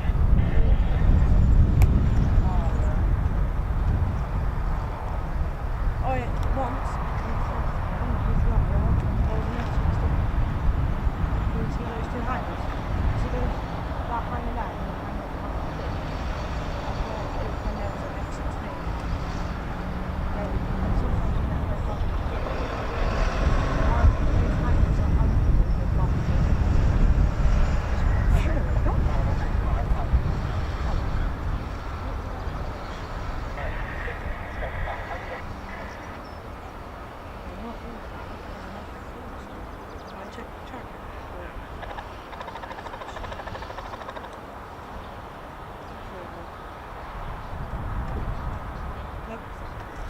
the tile base camp on the square D. That's the normal tile, square D.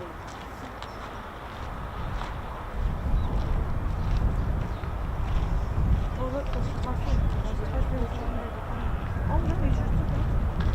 You're right there. Look, there's a typhoon flying near Coningsby. Well, I took off from Coningsby. Let me see what I've got. Let me dig it out to give you. No, that's where the B1s and the B52s. That's why React got cancelled because they're going out. Shouldn't be, but no, because there's B52 that does start to anyway. But I'm not know. It's probably because the Iran thing is not going to stop you. I wouldn't want to go to Gloucestershire. I would go to Lincolnshire. Coningsby, Wellington.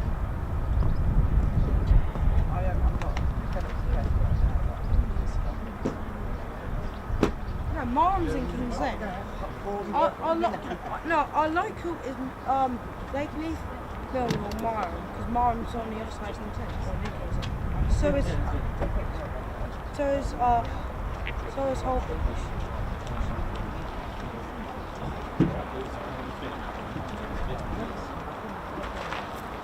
Yeah. D. Coningsby. This picks up Coningsby as well. Coningsby. We're not even in Coningsby, so it's just oh my god, one time's here, it's not like little kids. So that's just scary for like adults now. All about it.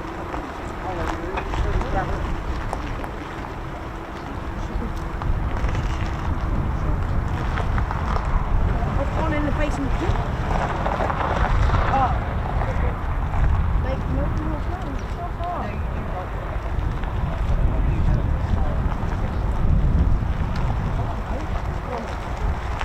do not. Some dogs like, yeah, you see that.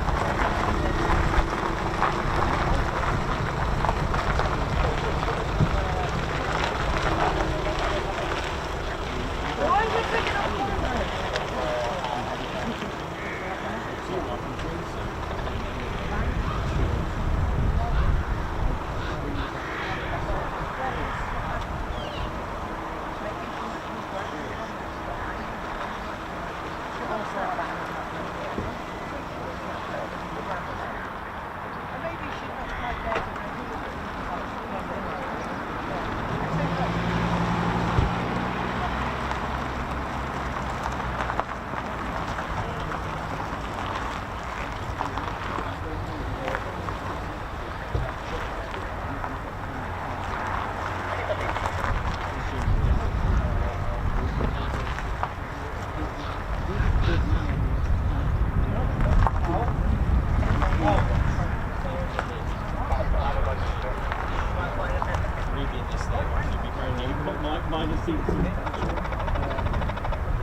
Nah, just turn up and see what happens. You might like had a few whispers or something. Oh no, nah, just Like turn when up. you was recording the old B-52 when I see it on the tracker, but I couldn't see it in the sky.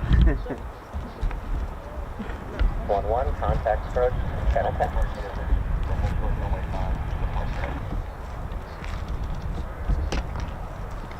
Oh, got up here and I forgot my tea. Right, so how you doing? No, you're fine, mate. You're fine. Yeah, all good.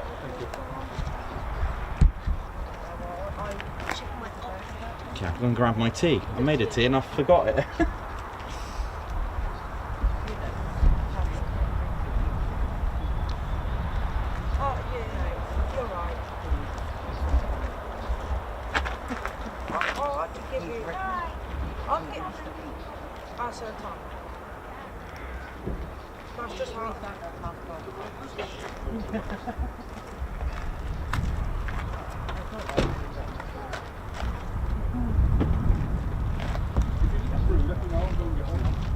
Did you want the photo? Yeah. Yeah, it's cool.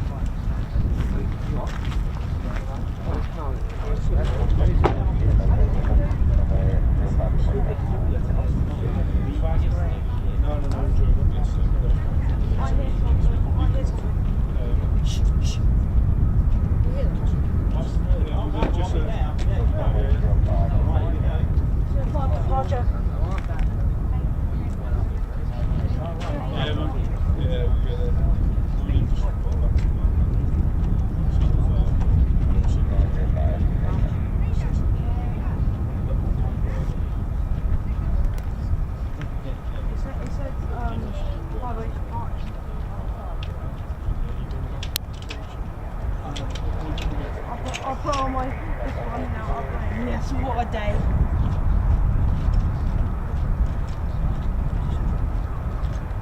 You know what I've got?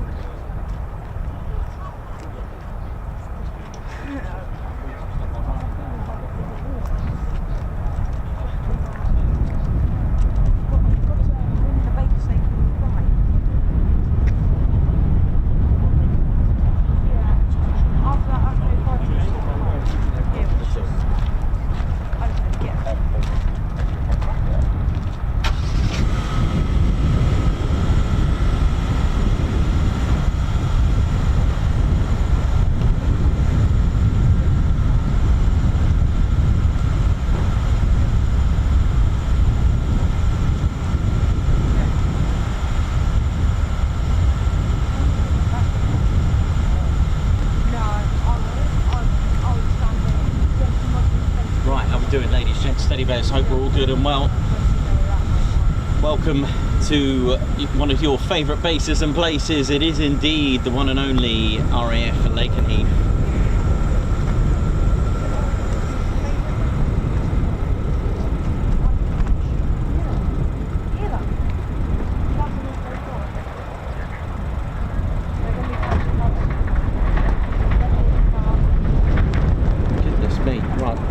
Do it without the flag. It's very windy at the moment. Well, it's not too bad, but it just gusts a little bit.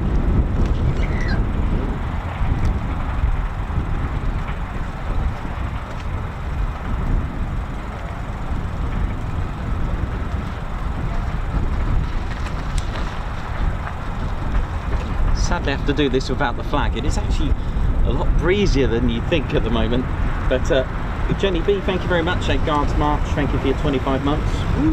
25 months of TCS, PCC, yeah, Guards March. Walt Bailey Photos, Guards March to you. First month, let's go. Sharon Chapman, 20 months membership, Guards March. Keep cool, TCS. Ben Birch, member for 21 months. Oi, oi, send it. Guards March to you. What's that, Ted? Okay, mate, hang on. Resume.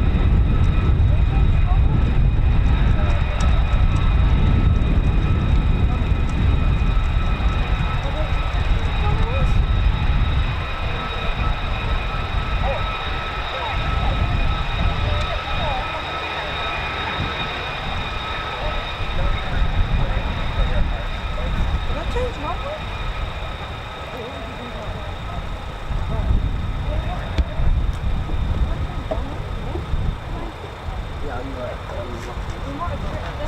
might change. This is just taxiing back.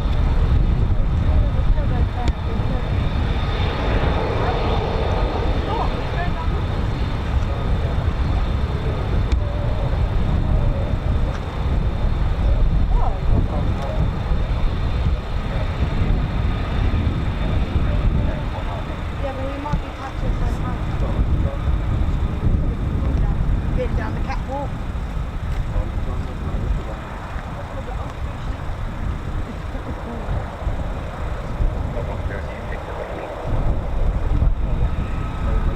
Oh, I can't. My camera needs to be space. Alright. Where shall I go down there?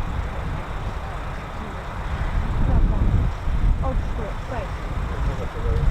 I just need to do it straight away.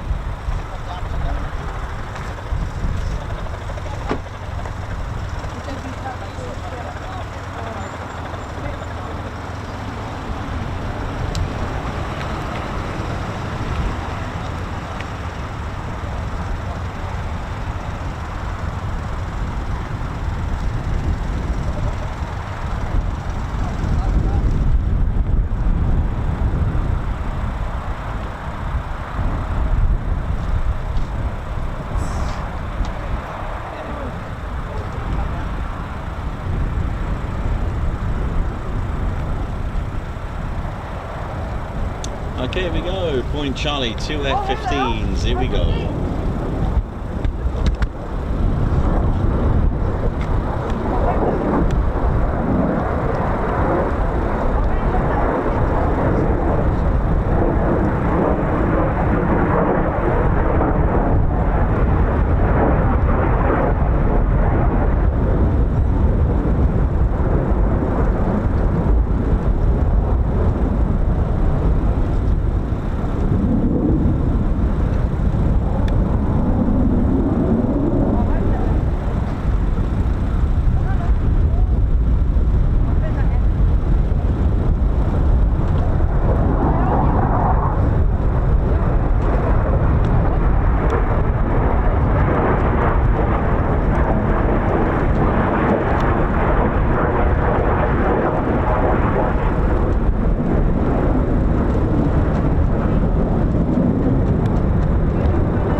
what's going on over here?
Timers, local climb out, here we go.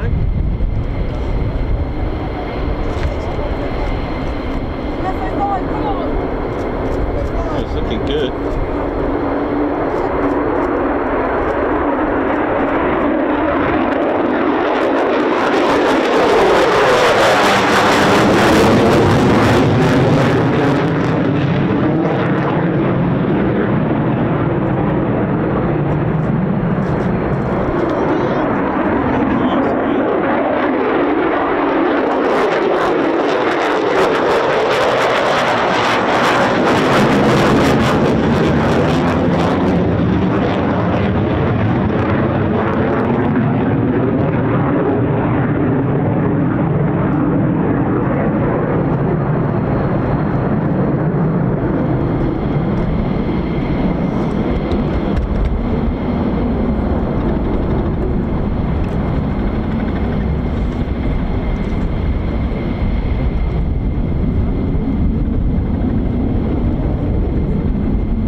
So the F-15E Strike Eagle, a two-seater pilot and weapon systems operator, can carry out a full spectrum of missions, 104 aerial victories, with 0 losses in aerial combat.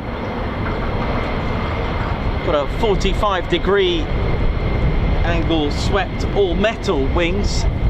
Now the radar, as you can see there, like most aircraft, oh, hang on, we got another departure. They are being upgraded.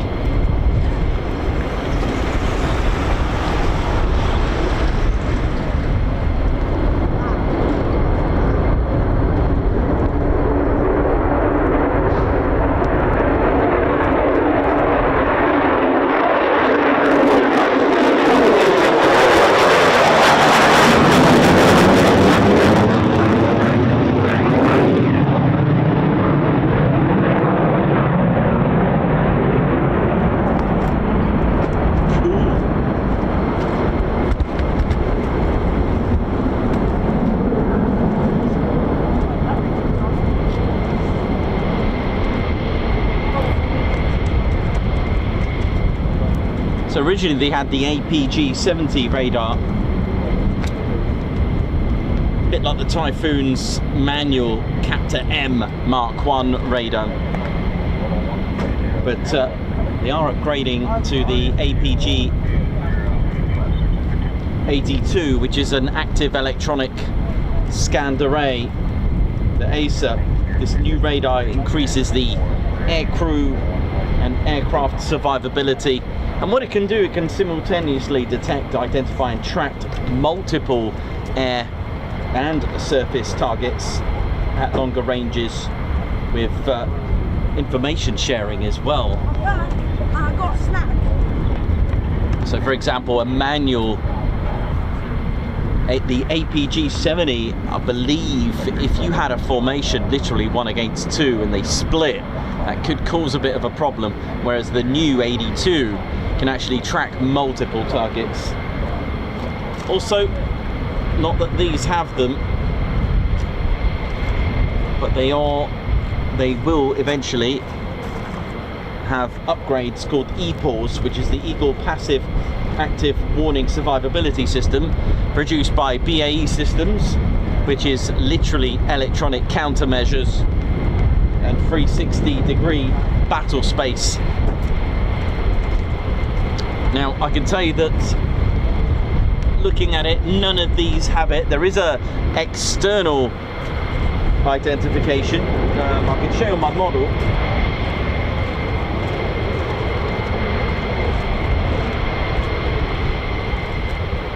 So to tell if it's got EPAWS, what you want to look for, so you see these here that stick out, so these bits here, they're single. On EPAWS, it's almost got 2 of them. All right, they're doubled up. Okay, that's how you can spot it's got the EPAWS on those. There are a few with them.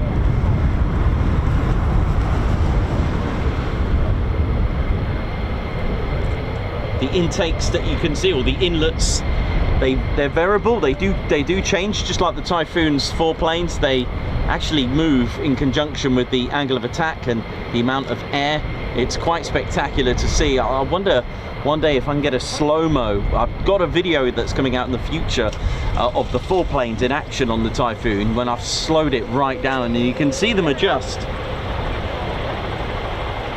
The F-15E Strike Eagle comes with the conformal fuel tanks, so it's got the hugging external conformal fuel tanks. They're not drop tanks, hence the name drop, where you can drop them, and of course there are situations and procedures where you should and do drop your drop tanks.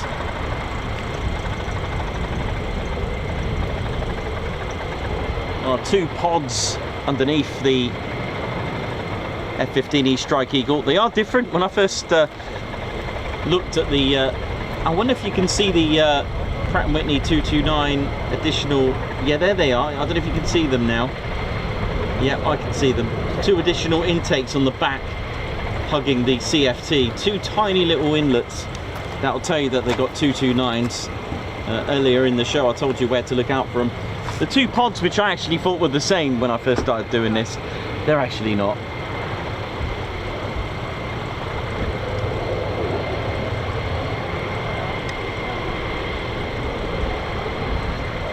So we're going to start with the lantern pod, which is this one here. So on the starboard side of the F-15, that's called a lantern. Now, lantern stands for low altitude navigation and targeting infrared for night. What that does is terrain following, tracking the contours through mountainous regions, and it's able to help assist the pilot to navigate low level at high speeds, so 420 knots for example, through, let's say, mountainous areas, terrain following radar. It's got a fixed infrared as well sensor.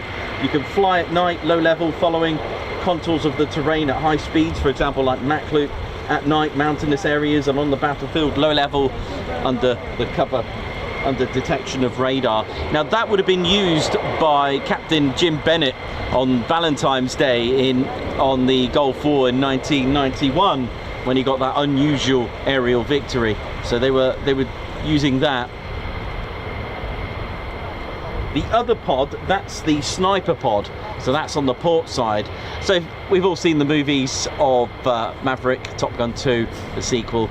you can see that in action on the F-18. So it's like a weapons pod, basically a sniper pod, and the Wizzo is basically locking onto targets, trying to get the target ready for the guided missiles and for the pilot to press the pickle button. So in effect, the F-15E Strike Eagle quote from Lakenheath Airman: the pilot rows the boat, the Wizzo shoots the ducks. It's got a M61 Vulcan cannon, and that's on the starboard side, which I don't know if you can see that from here. Yeah, just about. M61 Vulcan cannon, 6,000 rounds per minute. Can take up to what, 500 rounds of 20 mics, and the cannon sits nicely there. There's the port of the cannon just there. A lot of quite a favoured cannon, that the M61 Vulcan cannon. Can take 24,500 pounds of payload. It's about 38,000 pounds empty, this thing. I mean, it is literally a fighter jet version of the A10. It is without, I mean, look at all this stuff that it's got on here. It's just incredible. It really is. You know, from do 60,000 feet service ceiling as well, and can take 4 AIM. You're looking at 4 AIM 9s with that, along with 8 AIM 120s. Can take GBUs and JDAMs, and a whole other stuff available at your nearest Boeing supermarket.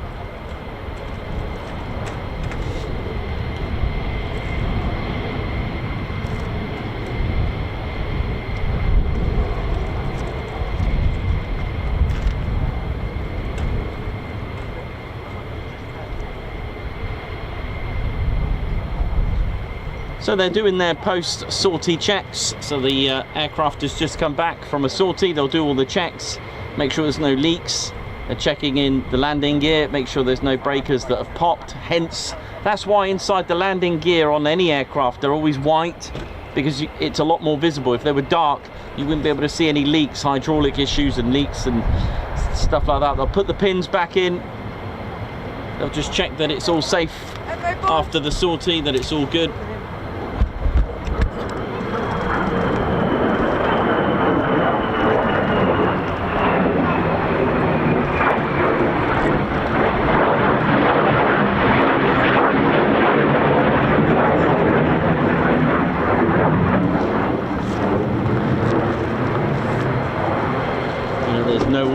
Hanging off, you know, last thing you want is a drop tank to fall off. Maybe it went to Hull Beach, maybe it's got a hung ordnance or whatever. They're doing all their checks, pins back in, safe to go. Right, ready for the next sortie. It's all about prep and maintenance. Big shout out to the crew team there, the ground crew. Look at them. Big shout out to all of them.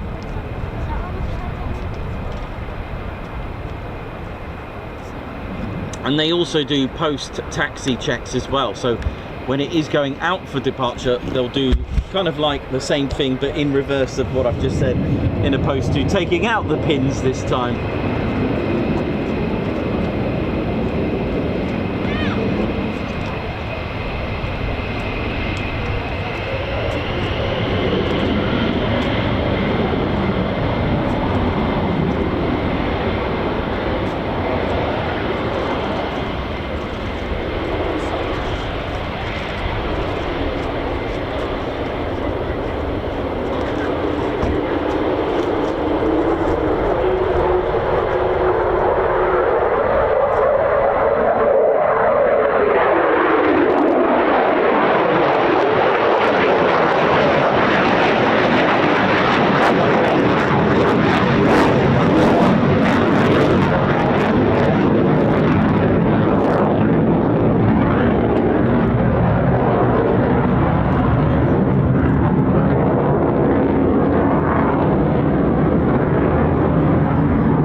going on here?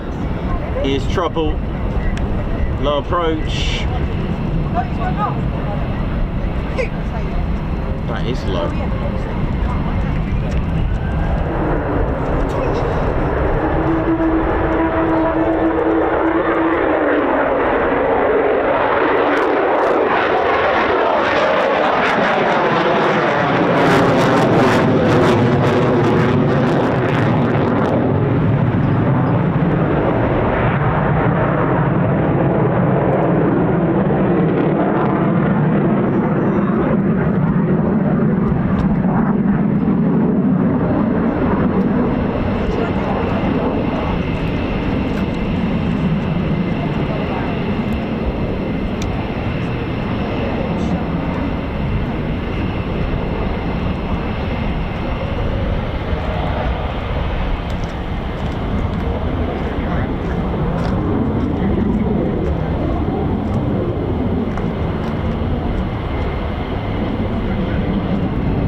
Yeah, so don't forget, you know, max speed has nothing to do with acceleration. We all seen, I mean, I can tell you when I'm panning an F-35A on takeoff, it's so much quicker, all right? So, and don't forget that there's a lot of people that go, oh, the F-35 doesn't have thrust vectoring, or it doesn't have a high, the Mach 2.0. Aircraft, fighter jets don't, I mean, it's been designed for loiter time. Loiter time, it's stealth, okay. Misconception, biggest misconception is that people think that stealth means it's going to be completely invisible and undetectable. It will be detected. Stealth literally means delaying that time of being detected. All right, bombers like the B-2 play a very different way of having stealth technology on there. They're able to shrink enemy radar, which I'm sure the F-35A can do as well. But like I said, max speed of 1.6 is in the region correct for aerial combat. Aerial combat is in the regions of 0.8 Mach to 1.2. There's no need to have, you don't have aerial combat at Mach 2.5, etc. I mean, there's no need to do it. And thrust vectoring now, it's not required. That's why the F-35 doesn't have it. There isn't any need to start doing a falling leaf cobra maneuver. You pull up, you blow up.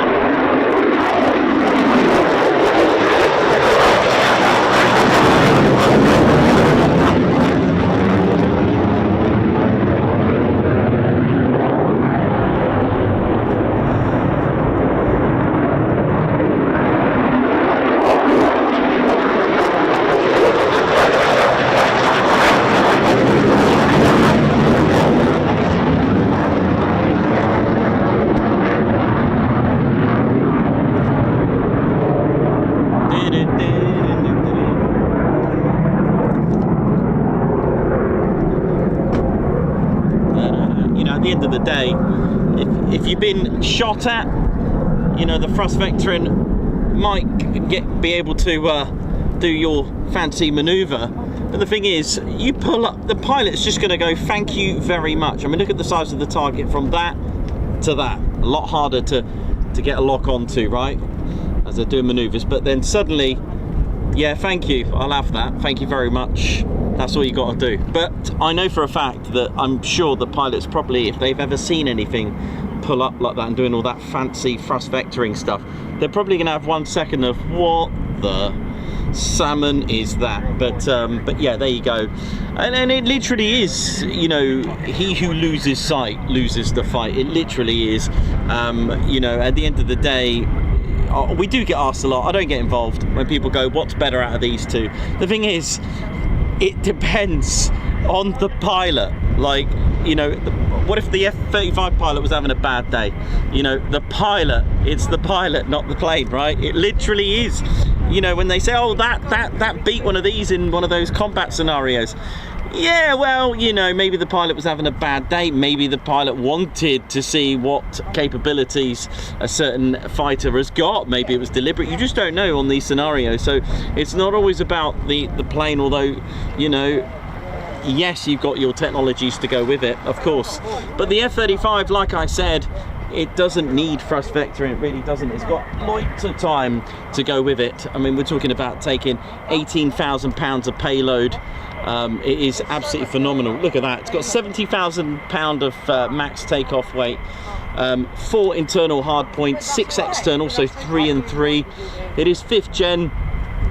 Pretty incredible stuff. You've got your EOTs here as well, the electro-optical targeting system. It's not a fancy bit of glass, a bit of window.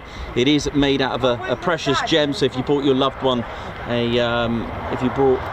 bought your loved one a piece of sapphire. My F-35B actually has it clear, but sadly this is one of the things I wish, maybe I'll take it off and I'll make it. But it's made of sapphire because it's got a low radar return, low radar cross section, but it's your electro-optical targeting system.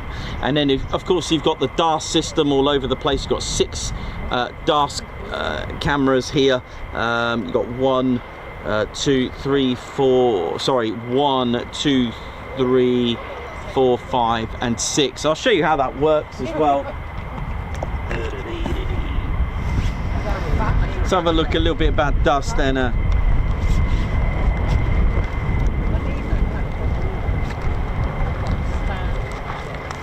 If I can find it there.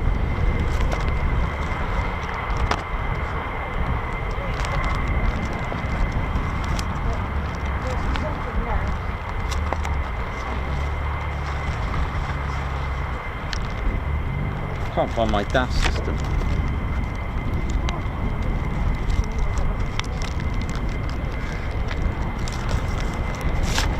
It's actually really annoying, this wind. It really is. Really, go away.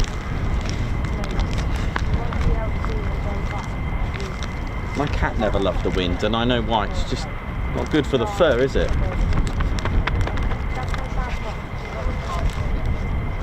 I think here or there. So let's have a little look at the DARS system. Eventually I managed to get that and fight the wind. There's the DARS system. But basically it's an AN/AAQ-37, 6 of these, 1, 2, 3, 4, 5, 6 distributed aperture system. It's infrared day or night. You can see them. They look like mirrors or glass. They're randomly shaped as well. They're not one particular shape, of course, as you might expect from an F-35. It's infrared sensors day or night, and it gives a massive situational awareness. It's already locking onto SAMs, aircraft from far, about 100 kilometers away at least. Little sad information that I love. It's got 40,000 fasteners, a bit like those rivets. And if you've ever seen any videos on how they put these fasteners on, it's amazing. They use like a UV glow in the dark light, the LEDs that show where to put them. Amazing. But anyway, that's another story.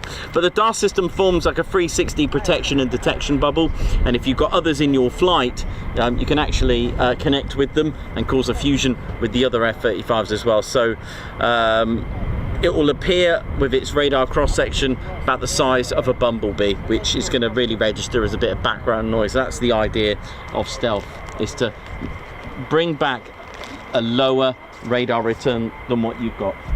But I'll talk about that later on, or tomorrow as I'm coming back. Oh, that might have been out of focus actually, that whole thing. Never mind, I might have pressed the button by accident. Sorry if that wasn't in focus.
Yeah, and the other thing as well to remember, it is all about thrust to weight.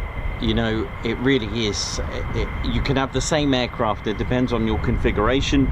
You can adjust the thrust to weight. Lots of people say, well, the F-35A is, you know, it's not a 1-1 thrust to weight. Yeah, that's true. But, you know, at the end of the day, you've got to have trade-offs. But you can make it a 1.07, I think it is.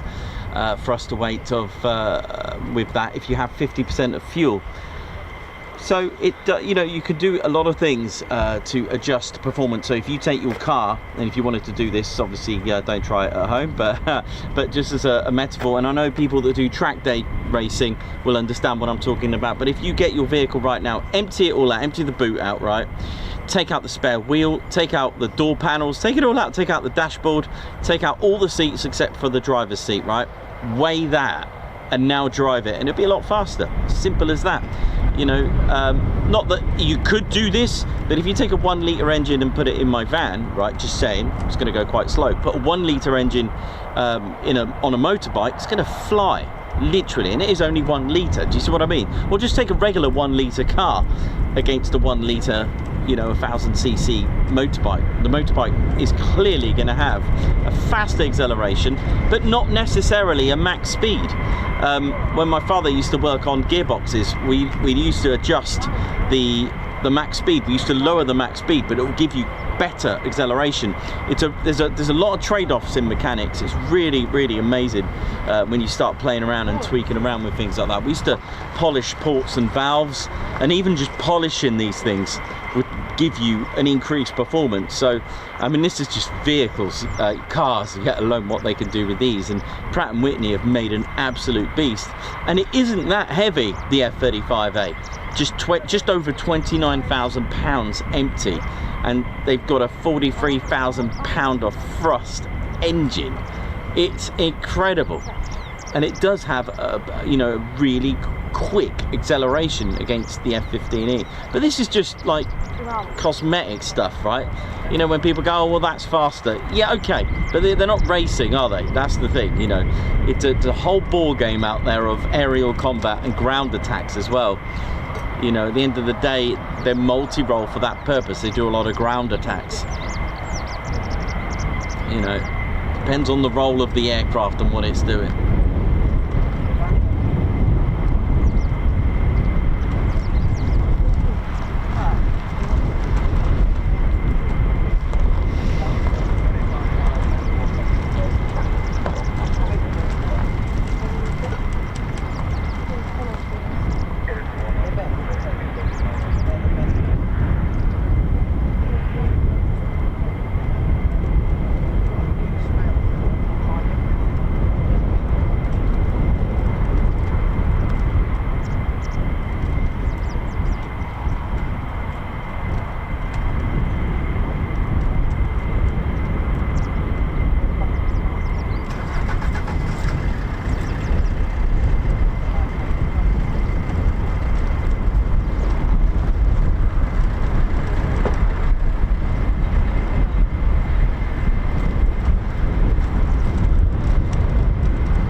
got taxiing out here then now? Is that another F-35?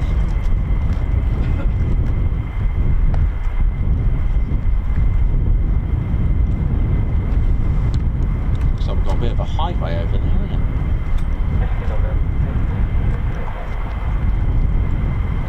Yeah, looks like another F-35 just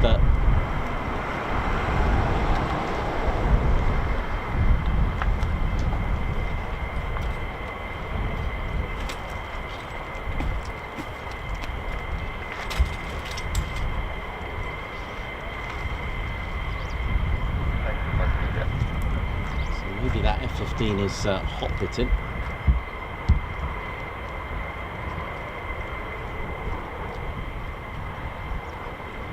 Possibly.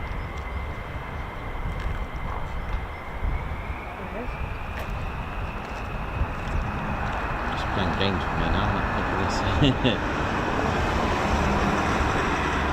That's done a hot pit refuel, I would have thought, especially in that time and from where it's been. They don't always shut one of the engines down on hot pitting. We've seen them do that, you know, with and without.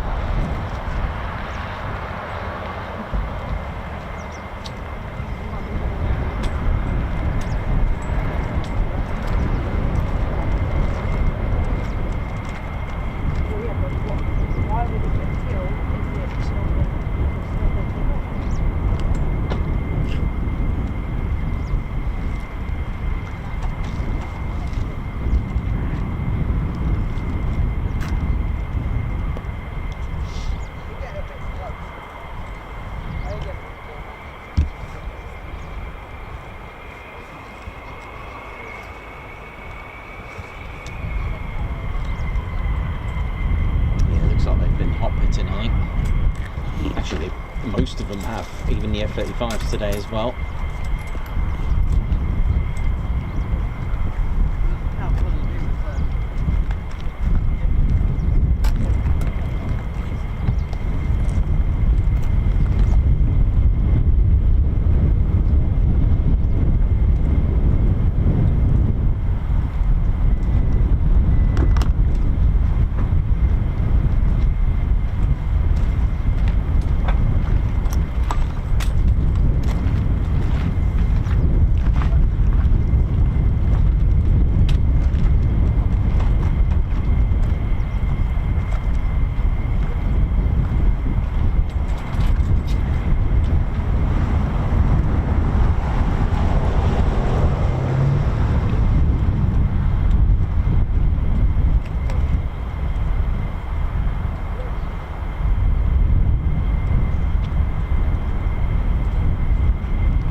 Tornado. There you go, there's the tornado. Beautiful.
alright then. Sure, Thank you, that's yeah. Yeah, go on, why not? Cup of tea, two and one. That'd be great, thank you very much.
It's a GAU 22 25mm cannon, and you can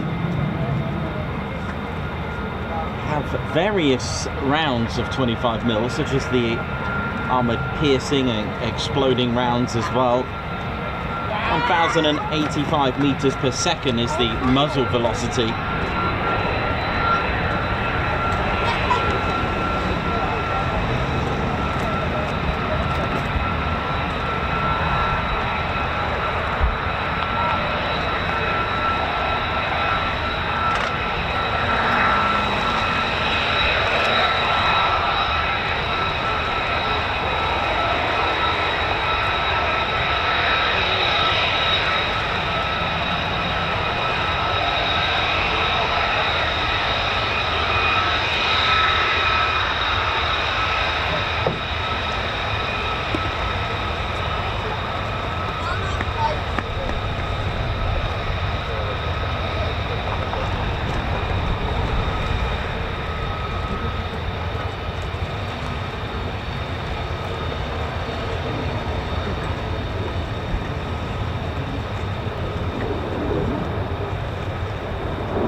Almost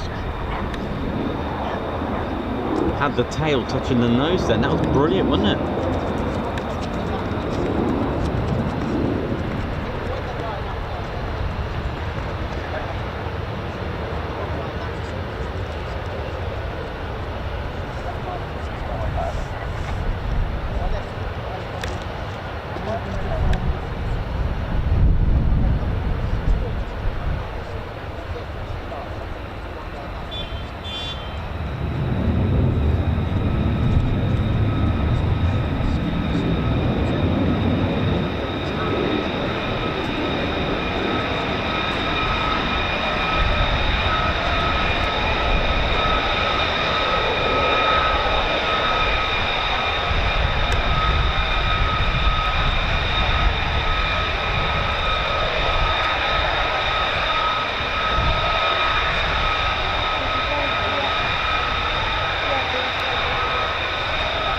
Low approach. Now this looks like a scene out of Top Gear. Look at this little Ford Fiesta there, wherever it is.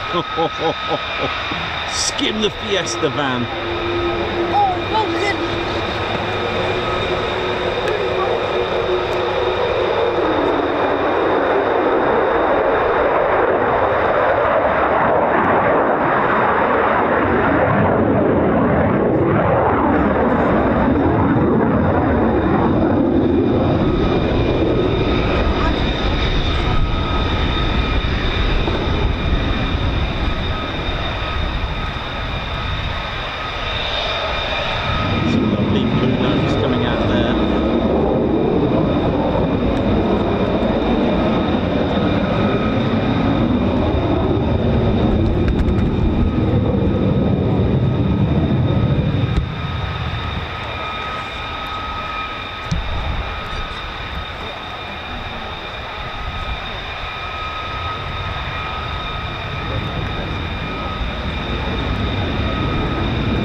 Bless you. Thank you. Thanks.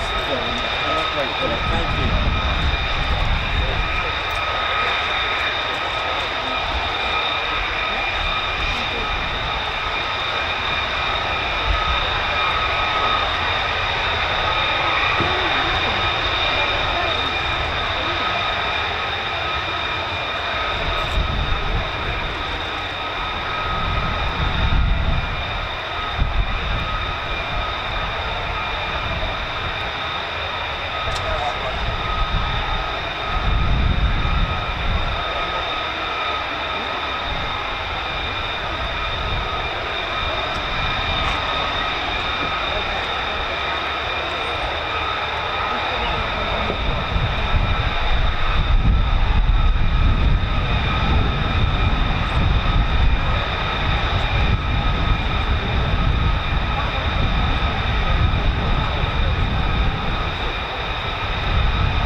quite a good day, isn't it, really? It's been reasonably non-stop as well, so it's all good. Looks like they've been doing lots of hot pitting and just going back out. Sounds like surge week. I wonder if that's what they're doing, using all these surge sectors.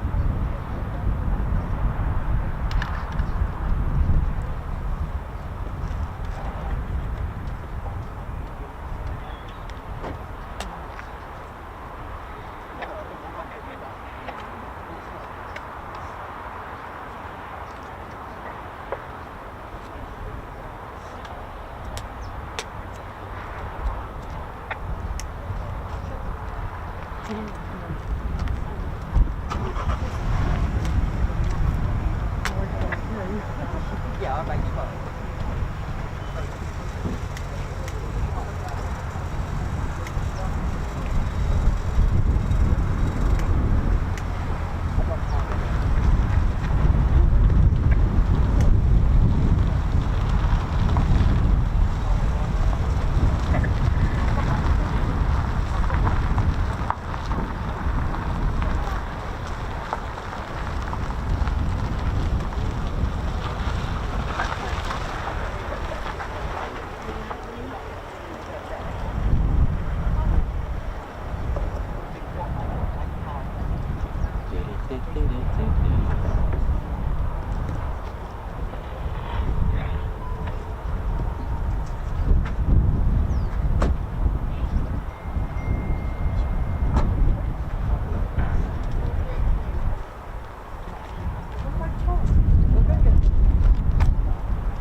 Better do what she says when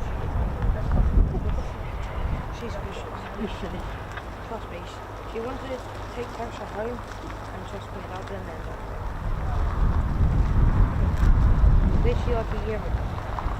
She said, after one thing we found, you said, yeah. Tasha's a fool.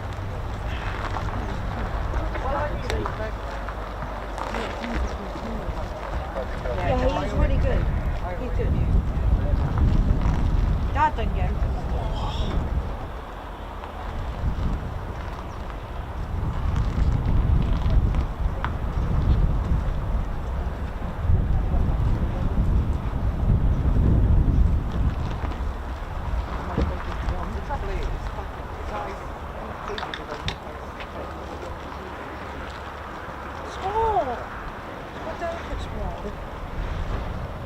Stop! These are my special. Just like then.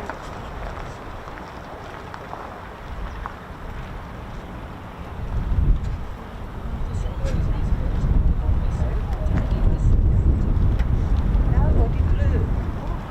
I just saw you went outside of the shifty. And then I saw that car, like that. Yeah, well that car pulled up just before me, didn't it? So I was watching what they were doing.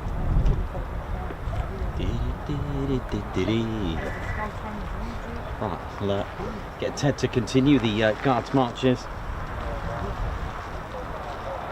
You've got to admire the confidence.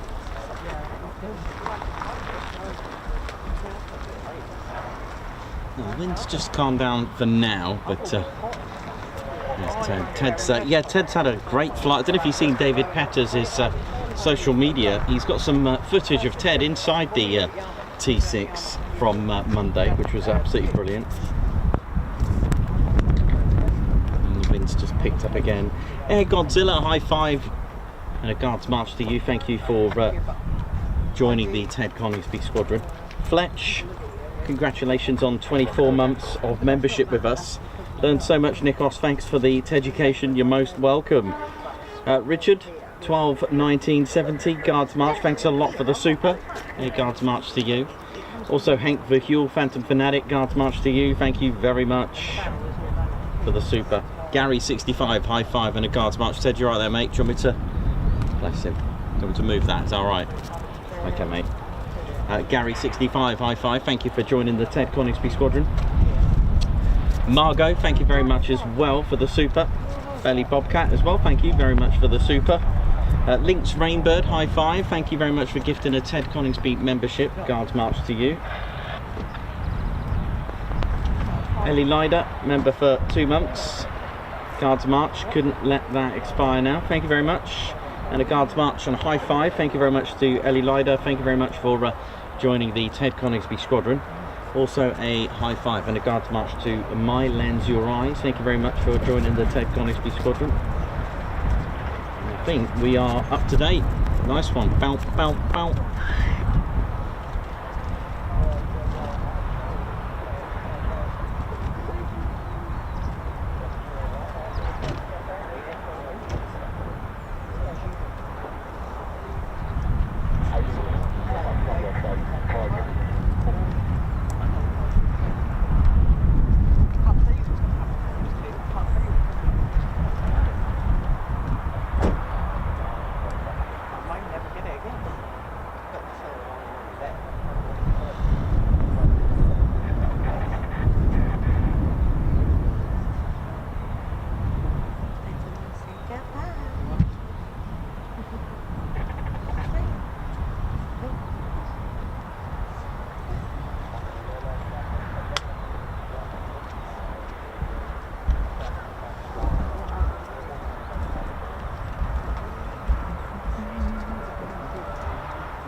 How long was that?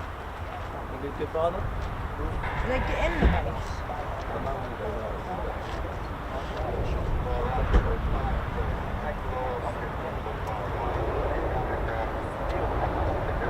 Tomorrow I'm inbound aircraft.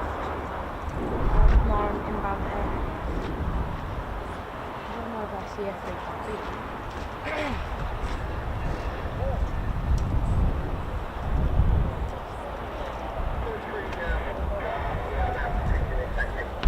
Okay, Point Charlie, here we go. So, more F-35s inbound, Point Charlie.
Okay, here we go. Inbound, Point Charlie. Here we go. Here we go, Point Charlie.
My little panning shot gonna work.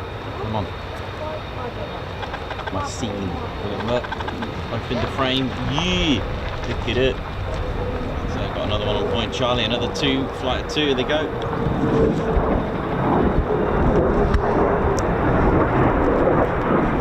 Over here, Point Delta, it's over here.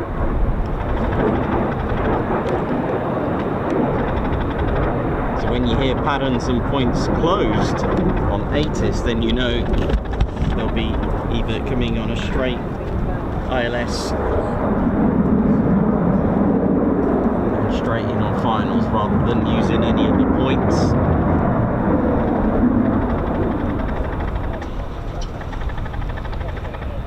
I can't remember what game is that from, that sound on that someone's scanner's got a lot of static and it sounds like that game from Commodore 64. I don't know which, I mean it's quite a generic sound on the Commodore 64 for something running. It might, oh I think it's Bruce Lee on the Commodore 64 when you're running, because apparently that is the sound people make when they're running.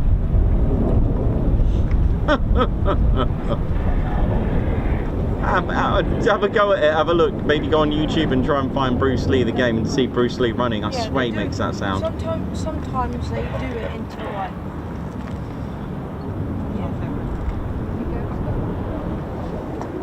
Oh, he's going up. There we go, low approach.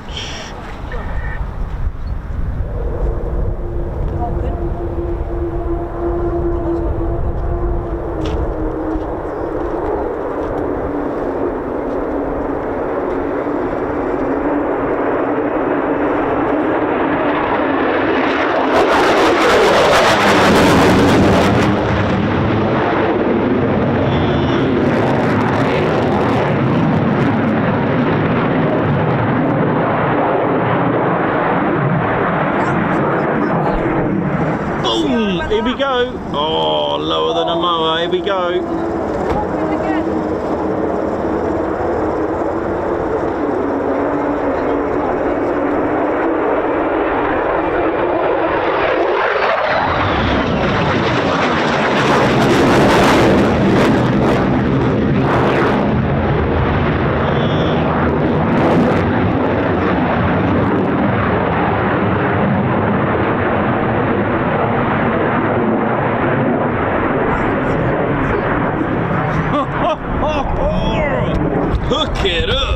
Yeah, you know how it is. Actually go to the flight simulator one of them.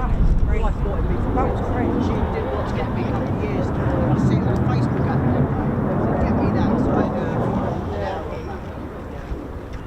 got the t-shirt. You have that.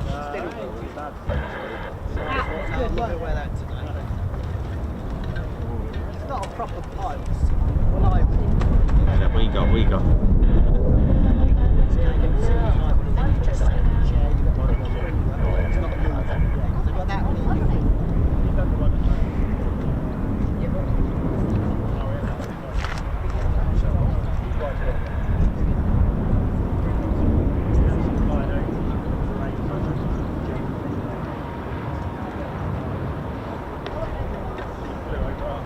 Yeah, but that's what I mean. I think I got that pipe, but then they got me to go out. Apparently they handed on an aircraft carrier and a shot. What? I don't use that too well.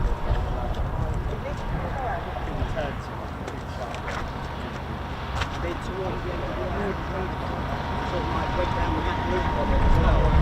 So I've been up there.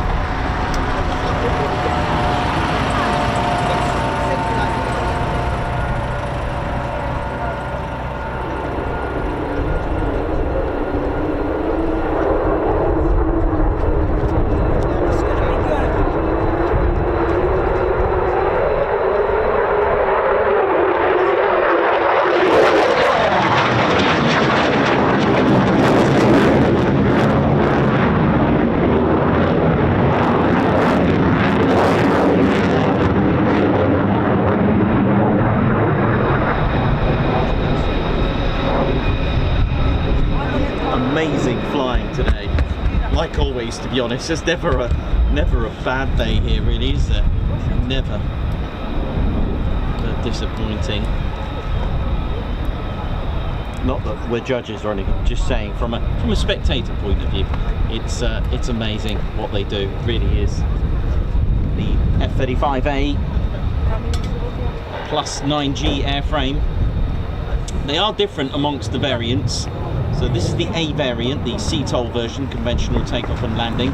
There are also some spec differences as well and their capabilities, but overall max speed is the same.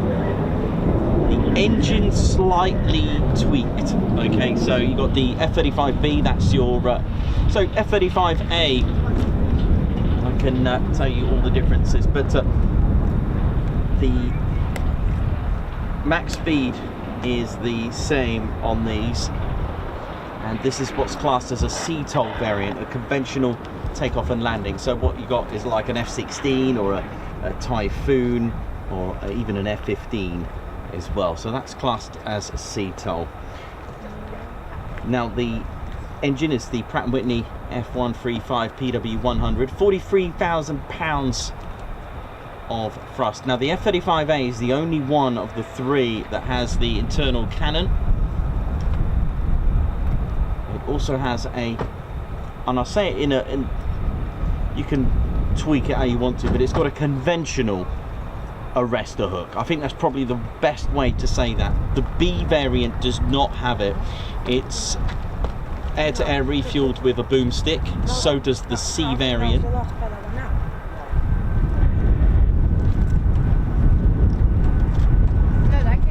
The B variant is a STOVL variant, so that can hover. We might get to see that this week as well, the F-35B. That's drogue and probe, just like the C variant, that's drogue and probe as well.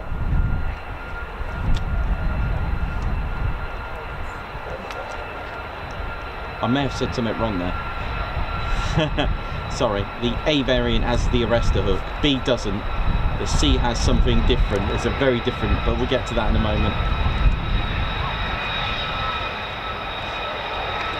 So 18,000 pound of payload.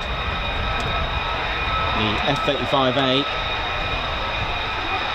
Mach 1.6, a plus 9G airframe. PW100 variant of the F-135 engine. 1.87 thrust to weight ratio, got a range of 1200 nautical miles. That's the same as the C variant. Max takeoff weight, same as the C variant, 70,000 pounds. The B and the C don't have an internal cannon, but they can be mounted with a center belly version of the GAU 22 25mm cannon. Weapons payload 18,000 pounds, same as the C variant. 15,000 on the B variant.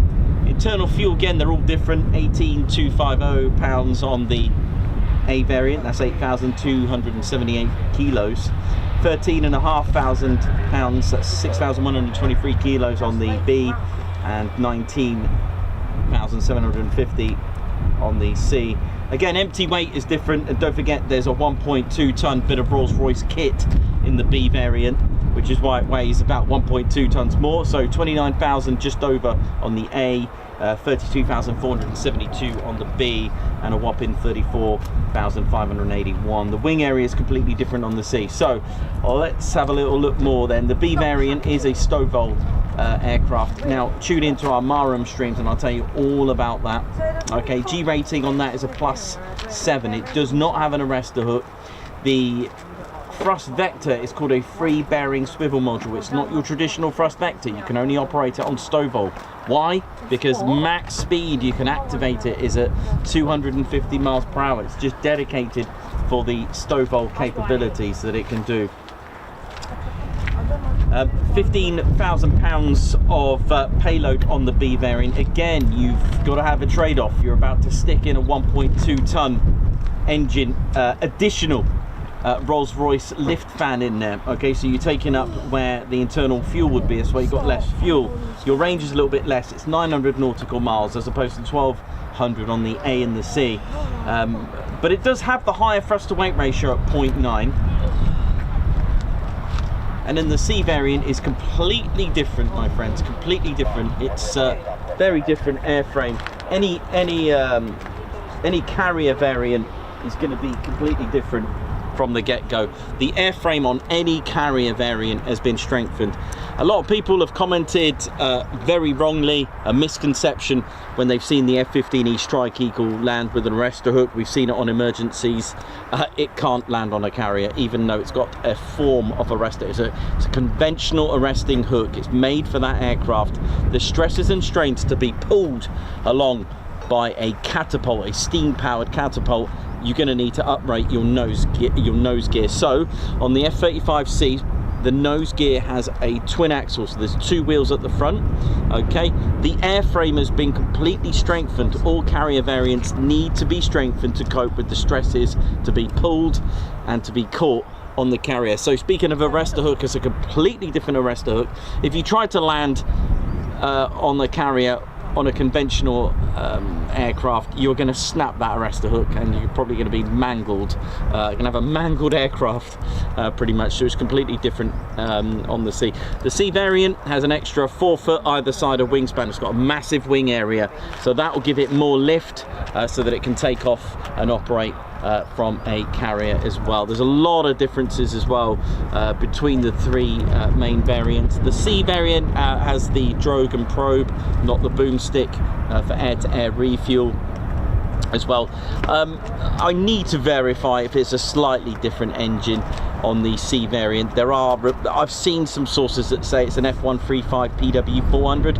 Now I know for a fact that the B variant is a PW600 of the F-135 family, just slightly less power, max power 41,000 pounds, the B variant, the Bravo variant. But what an amazing thing to have a 5th generation stealth in 3 different variants for different customers and different requirements. That's the whole point. So it is absolutely amazing. And G rating on the F-35C is 7.5, and it's still, and it also has a what's the word I'm looking for, totally, oh, 18,000 pound of payload, that's what I was going to say. So yeah, you can have your 4 internal hard points there and your 6, so 3 and 3 external, because it's multi-role. Okay, you can do what you want with it. You can have it as a close air support if you've got your cannon. I guess that may be why they'd have the external. But yeah, from ground attacks, reconnaissance, it's able to get the job done and delay being detected for as long as possible. Don't do it all. It flies naughty. I just got flighted. Okay. Oi, oi. Just give me flies naughty.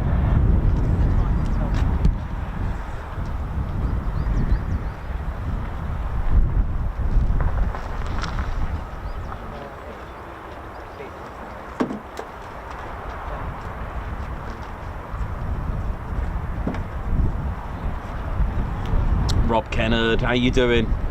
Hope you're good, man.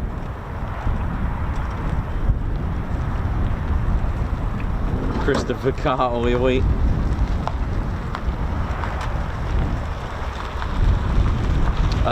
So the refueling air to air on an F-35C is done as a Drogan probe.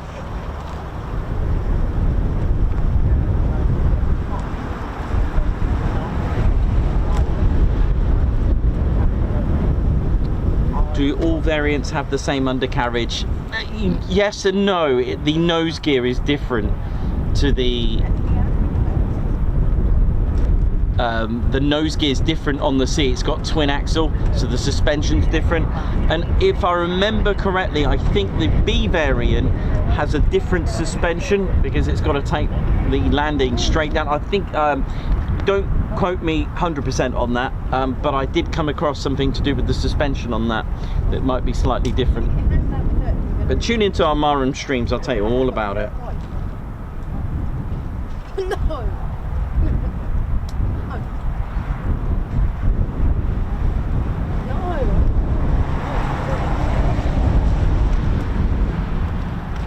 So F-15s, there are family versions. There's the F-15B and the F-15D. They were the family version, the two-seater. Jake Jackson, yeah, thank you. I've got the Ted Foon t-shirt on me, actually. I'm wearing one today, actually. So we don't have many left, but I have put my hoodie on because it's got a little bit of a cold easterly wind up here. It does make a difference when you're up here, trust me. Let me get on the show quickly, see how we're all doing and well. I do have, I'll tell you what I am wearing over it is the hoodie, our Ted Coningsby hoodie, which is available as well. So perfect for this type of weather. How we doing, ladies, gents, teddy bears? Hope we're all good and well. Let me just pop that over there. Yeah. Oh, sporting the Fweep, the one and only Fweep. Ted Coningsby trademarked. That's right, I have actually got copyright trademark for the Fweep. Here we go. Point Charlie, how we doing? Oh yeah, just quickly. tedconingsby.co.uk for the latest and greatest hoodies, man.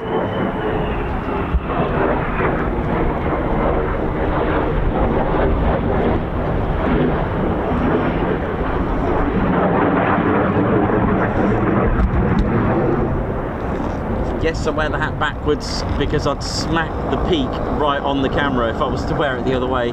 And usually, I do have the sun, not always, but sometimes the sun's behind me as well. But the main thing is if I wore it the right way, shall we say, I'll be smacking the peak right on the camera.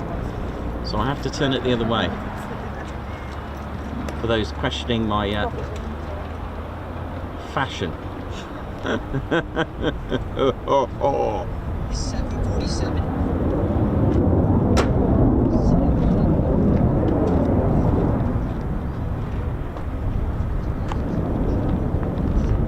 So with Teducation, I'm going to keep it sweet and neat today because I'm coming back again this week.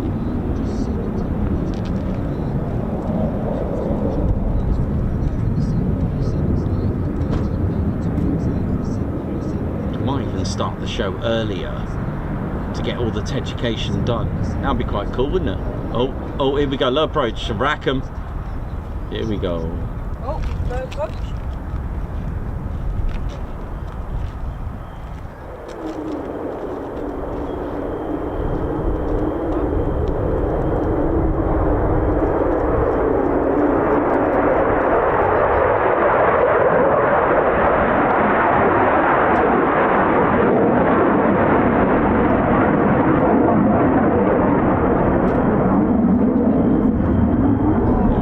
approach, rack them up.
There we go.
Flexing its muscles there, the elevators, love it.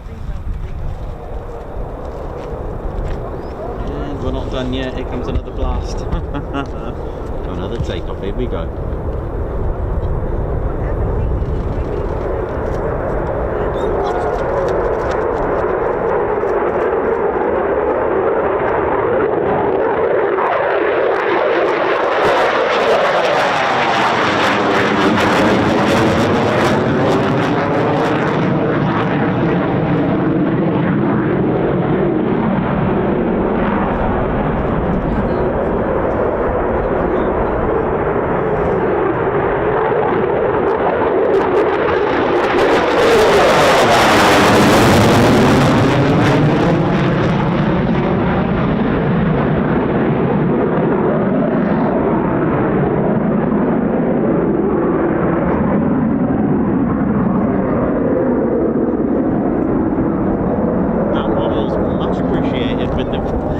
Afterburners there. It produce about 50 feet of afterburner.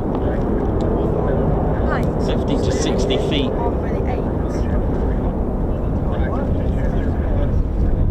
It is when you have to put your phone in a safe position or not. Down by my back.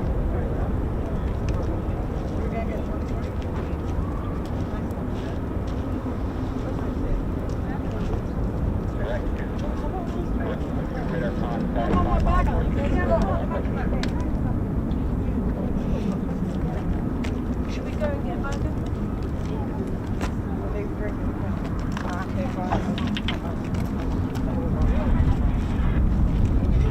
Here we go, F-35s.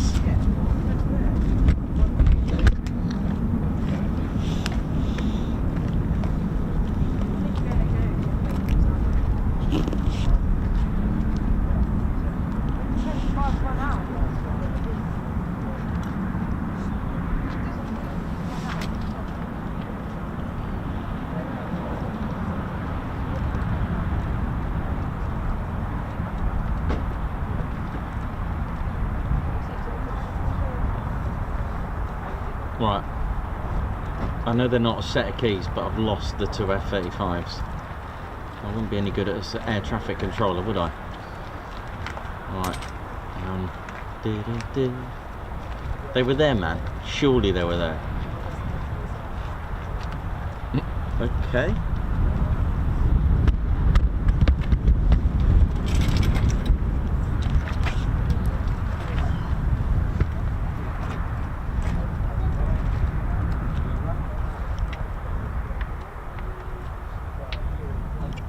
Okay, I'm not seeing things. There we go. Right.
Yeah, of course you can. Yeah, absolutely. Sure.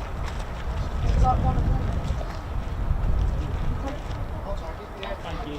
Cheers for that. Right, let's go.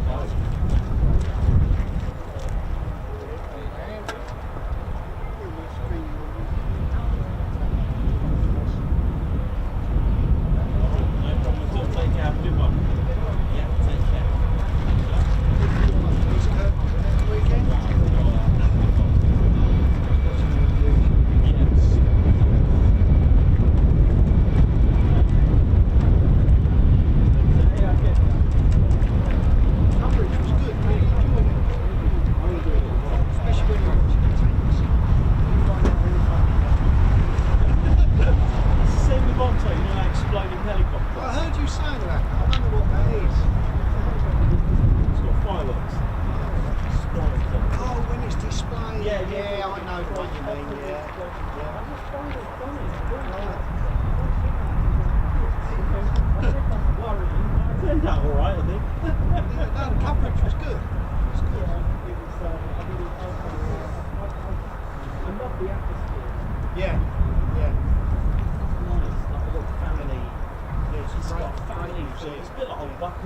Yes, yeah, I saw you there last year, just before it hammered down with rain. Yeah, it's got that family feel about it. And I just love that. It's pretty nice. So, yeah, it's good.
Taller than Ted, right? Oh, that's cool. There we go. Yeah, I remember you acting that. I think I said the same thing. Come back next year and you'll have like a timeline. Nice one. Right, well, Ted will always be like 16 centimetres, bless him. Yeah. Oh, you can have a sense of humour. It's good, good, good. Oh, right. What have I missed?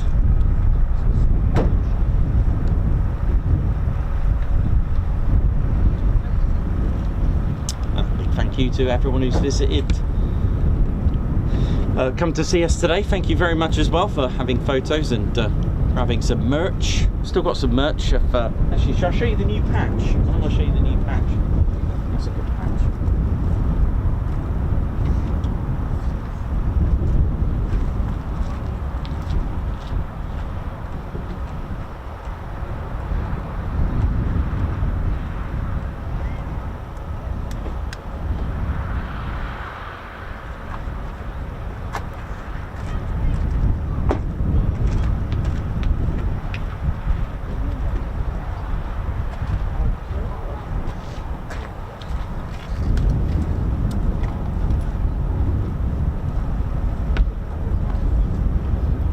doing, ladies, gents, teddy bears? Yeah, with me, and of course a lot more online on our online store if you visit tedconingsby.co.uk. I'll show you our latest and greatest. It is beautifully made. Look at this, the Polar Bears patch. Look at that. So those are available. I've got some here with me as well. That's our Polar Bears patch. So Ted flew in February of 2023, and to honour that, the Polar Bears. Also got, for those that know Ted very well, there's the Beret Recovery Team patch. They're all Velcro as well, so you can apply or sew and do your worst and then hide the evidence. I've also got with me, these are what I've got with me. I've got the Blue Skies patch. So this represents the 4 fighter stations.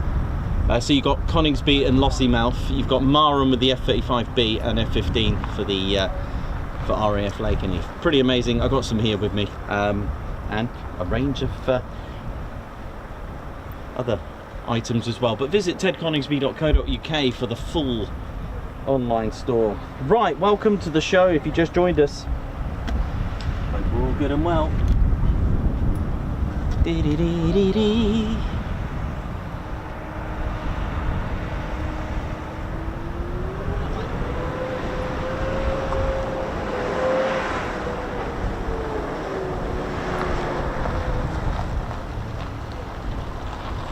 So, welcome to the show. Welcome to RAF Lakenheath. Oh, hang on. I think I've just spotted the F-35 now. It's appeared again. Hang on. I'm seeing F-35s. That looks more like an F-15, but hey.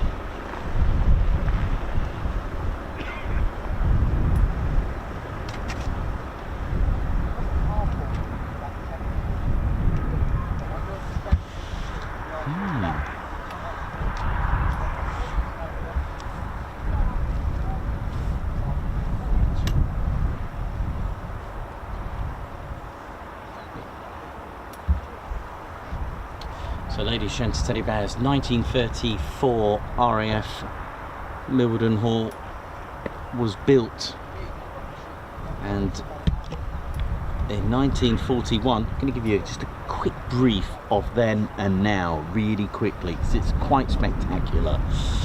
Then and now, ladies, gents, teddy bears, 1934, and in 1938, dominating the skies and being an icon of Ely and the region of Cambridgeshire, Suffolk, and it was one of 2 aircraft that was produced from an Air Ministry specification that allowed for 2. It was an amazing development to have 2. It was B932, and it was indeed this. And the reason why I'm telling you this is because this was the very first aircraft here, but also making its debut at RAF Mildenhall in 1938. Now, the first squadron to operate it, are you ready for this, right?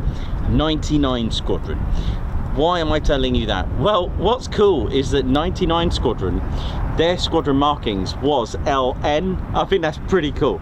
I know it's Mildenhall, but in 1941, Lakenheath was built to be a satellite station for Mildenhall. So it managed it along with Tuddenham and Newmarket Heath. But I like that, and 99 Squadron are still flying today, the C-17s at Bryce Norton. All right, that's why I'm telling you that bit, which is pretty cool. So it arrived here with an operational training unit all the way from Scotland. This beautiful, beautiful Vickers Wellington, a twin-engine bomber. In fact, any Vickers aircraft with the W, with a W on it, so Wellington, Wellesley, Warwick, Windsor, had the geodetic airframe. Well, I like what they've done there. You can see those X's, those windows, trying to give you a hint that it had something special inside. And it was the geodetic airframe, and it was the main designer, Sir Dr. Barnes Wallace, that developed this as well. Started with the Bristol Pegasus engines. This and the Hampden took on the B9/32 Air Ministry specification, and they kind of like, they were the bridge to 1,000 horsepower plus engined managed bombers, okay, because before that it was Goshawks and Kestrels, which were like 650, and the Goshawk, I think, about 800 horsepower. So this was the leading sort of application, shall we say, the 1,000 horsepower bridge. All right, but of course the Wellingtons eventually had upgrades to the Bristol Hercules of 1,500 horsepower. Oh, here we go, here he is. It is an F-15, which I thought was an F-35, then an F-15.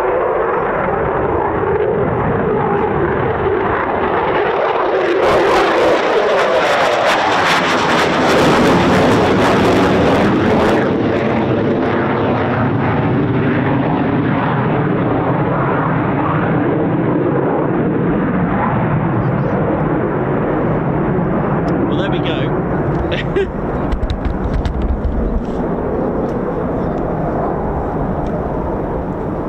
Back to this. There we go.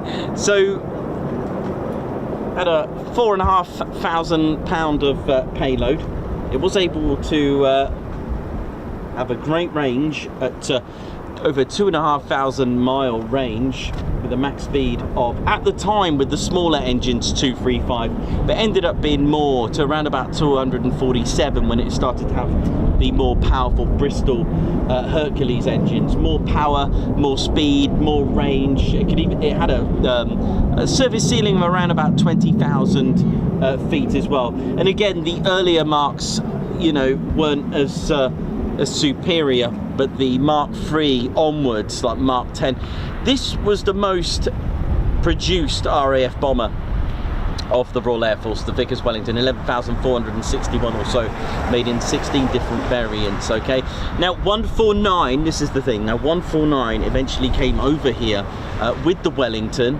okay, in 1942, probably operated some of their flights here as well, but 149 here, and 149 actually, if I remember from my aging mind, I think they formed out of 99 actually, but I need to just try and go back to that. But anyway, 199 also came here, but they both converted to the short Stirling bomber. Now the reason why I want to show you this, right, is because in 1941 this was here, all right, with 20 OTU and 149. Actually, I'm going to go back. I'm going to say 1941. I'd say 149 were also here with this. All right. Now, 80 years later, this is it. So we've got the very first aircraft and to the very latest aircraft that arrived. Okay. And this is what I want to get that point across. 80 years history of Lakenheath, from this to this. That is, you know, you got 18,000 pound of payload, 4,500 pound of payload. You know, it's amazing. Mach 1.6 over here to my right, Mach 0.3 to my left, or thereabouts.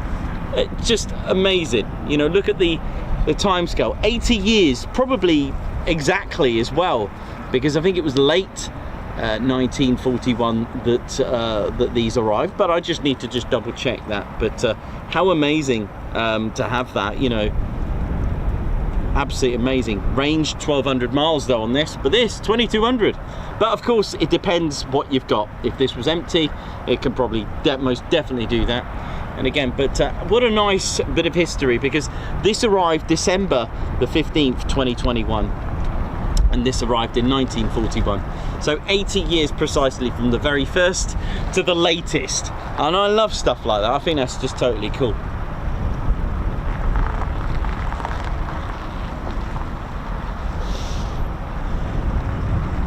I'm just doing bite-sized bits of history for you until, oh, here we go. Here's my F-35s that I was looking for. They are here. Look at them. Where do you think you're going? That gleaming golden bronzy canopy just gleaming at me, going, hello, hello, hello. Now where's it gone? Has it just gone? Hey, come back. You do that stealth stuff on me.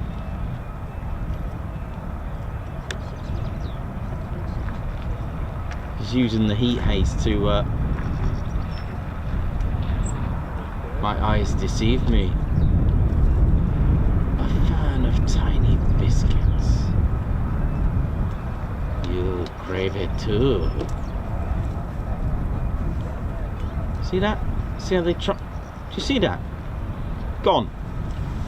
And you know what? This train of thought was first applied in Germany. They were trying to make stealth biplanes by adding like a transparent fabric.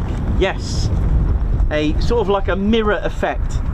So they believed that having like a mirror effect fabric would make it invisible. It actually made it worse because it started to sparkle in the skies. So that didn't go very well. But hey, you got to start somewhere. You got to come out with all these mistakes. You got to trial, error, and do all that kind of stuff. So it looks like the F-35s are taxiing across and then just disappearing.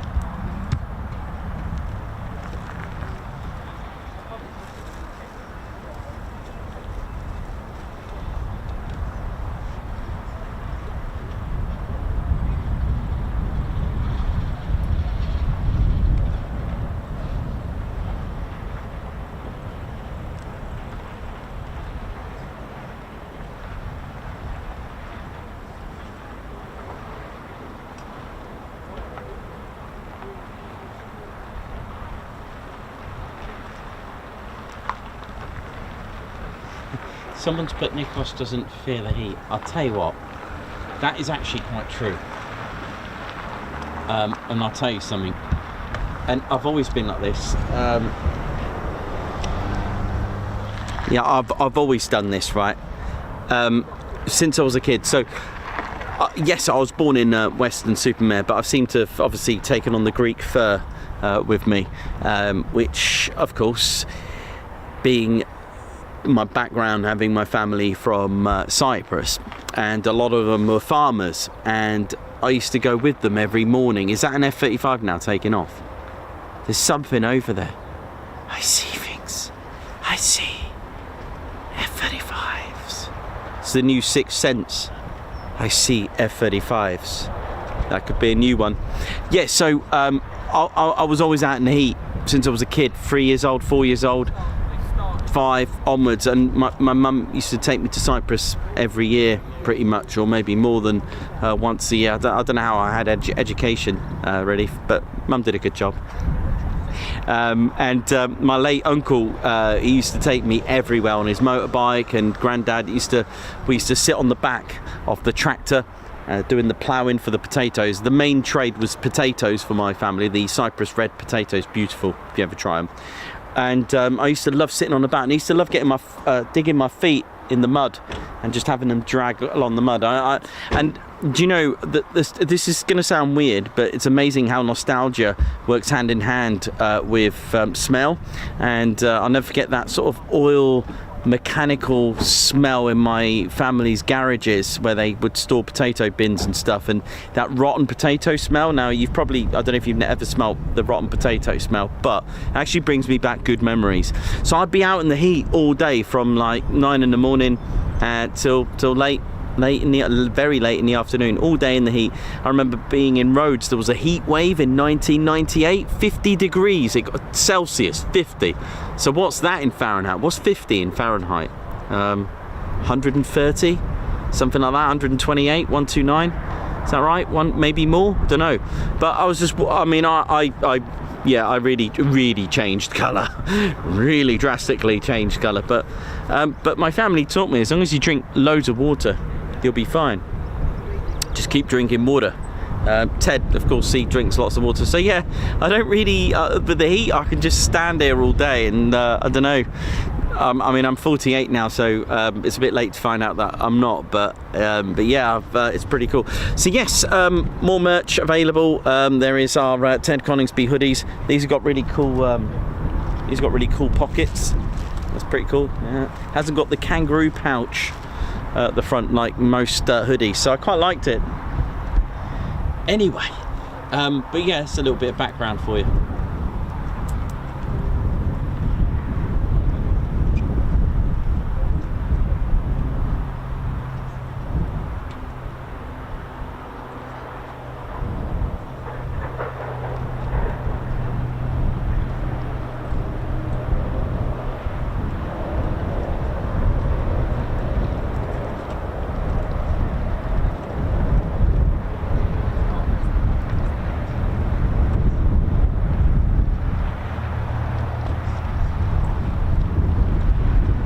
Yeah, that was in, I was in Rhodes, yeah, I remember that in Rhodes, there was a massive heat wave.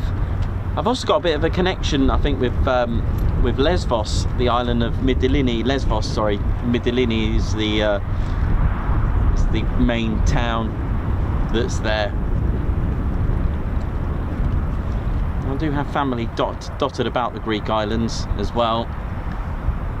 But yeah, I was born in good old Weston-super-Mare, and home of the Western Air Festival. There was a base there, it was RAF Lakenheath, but it is no longer. But I loved the air shows. That's when I got to see the Red Arrows and the Vulcan for the first time. And I'll never forget the wing over handbrake turn, as I called it, with the Vulcan going over Western Pier. That was amazing.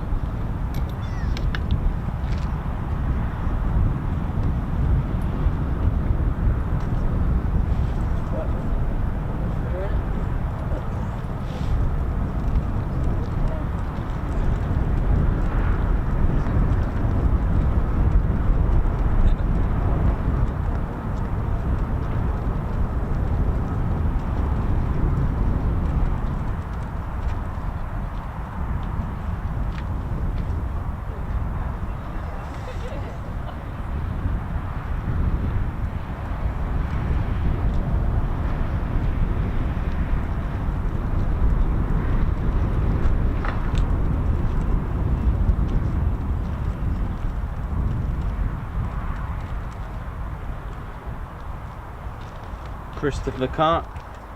Isn't the Greeks that smash plates on the floor? Yeah, it's quicker than washing up, isn't it? Just throw it on the floor.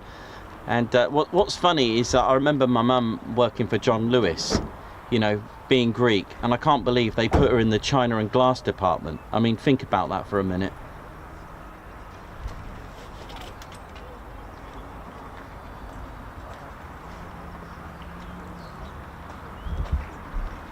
Yeah, there's a few, you know me in the history and stuff. There's a few misconceptions, but there's a few nice stories about someone's mentioned about smashing plates. Yes, it is. There is a photo of There are a few videos of me. Right. Well, not a long story, but I used to do a little bit of work in Greece, dancing. Yeah, it's a long story. I do have some plates been smashed on my head. Yeah, but they weren't. They were prop plates. Yeah, you can actually crumble them, but they look very cool. But there is obviously what I always tell people is that, yeah, we can't be bothered to wash up so much quicker. Just smash the plates. Yeah. But yeah, and I'll tell you a story about what. I mean, this is from me to you to tell you this is the real reason why Greeks smash plates, coming from Greek, right? So the idea is that you invite someone to your house for dinner, let's say, yeah? And the story goes that this person was eating dinner and accidentally knocked a plate over and it smashed. And if you did that at someone's house, you'd feel bad, right? So the owner was like, you know, the host was like, don't worry, honestly, it's just a plate. And that, you know, as a visitor, as a guest, you feel bad, you just broken someone's plate. And the host was like, honestly, it's fine. And a way to neutralize it, got his plate and just smashed it and said it was fine. Now that is one story, and whether true or not, it doesn't really matter. And what I've learned about the XXX story with 29 Squadron is never ruin a good story. Even the Greek key design as well, there is a symbol of eternity. And the theory is that life is never a straight line. You will, someone explained it to me when I was a kid, you're going to get born, you're going to find a situation, you're meandering around life as well. But it is eternal, and it's, you know, you're going to get married, let's say, just saying, you're going to come across a situation in life. And the point is, life, my friends, is never a straight line. There's going to be a situation in there. Something's around the corner, literally, hence the meander. There's another thing as well, which is also eternal friendship. If you did that and that with someone's hands, you've got the Greek key design, which is kind of nice, really. It's eternal friendship, basically, as well. So a few little takeaways for you, completely unrelated to aviation, but you know I love my random facts. Oh dear. But anyway, If you got any random questions on that, feel free to ask me and we'll go with it. Why not?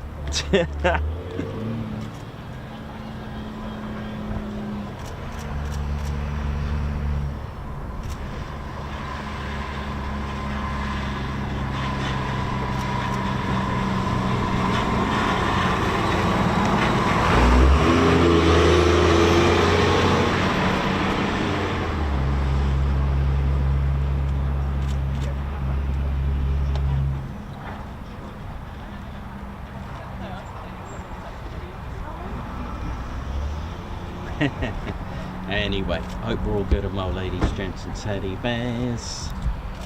There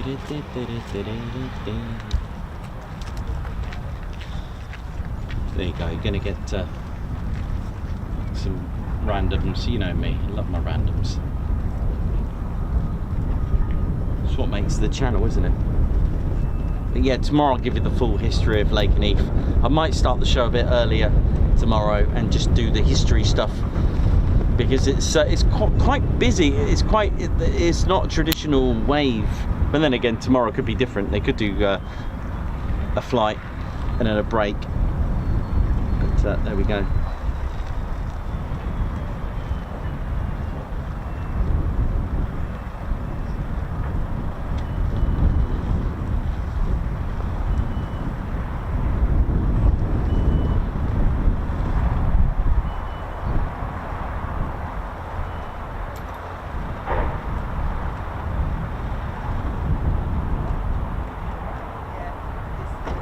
Right, I'm just going to go and grab a quick cup of tea. And then I'd say, yeah, we'll stay for another hour. If we don't get any more departures, call it a day and roll on for the next one.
Okay, let's go and get my tea, and I forgot my cup.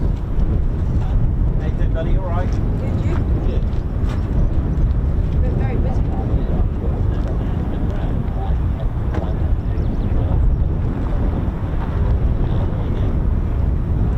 loves it. That's why I watch your lives.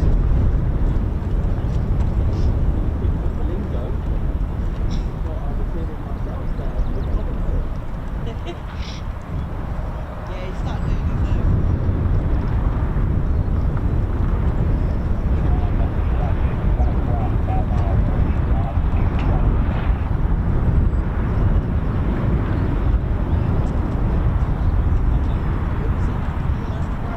You want a photo? Yeah, let me just pop this up here. There you go.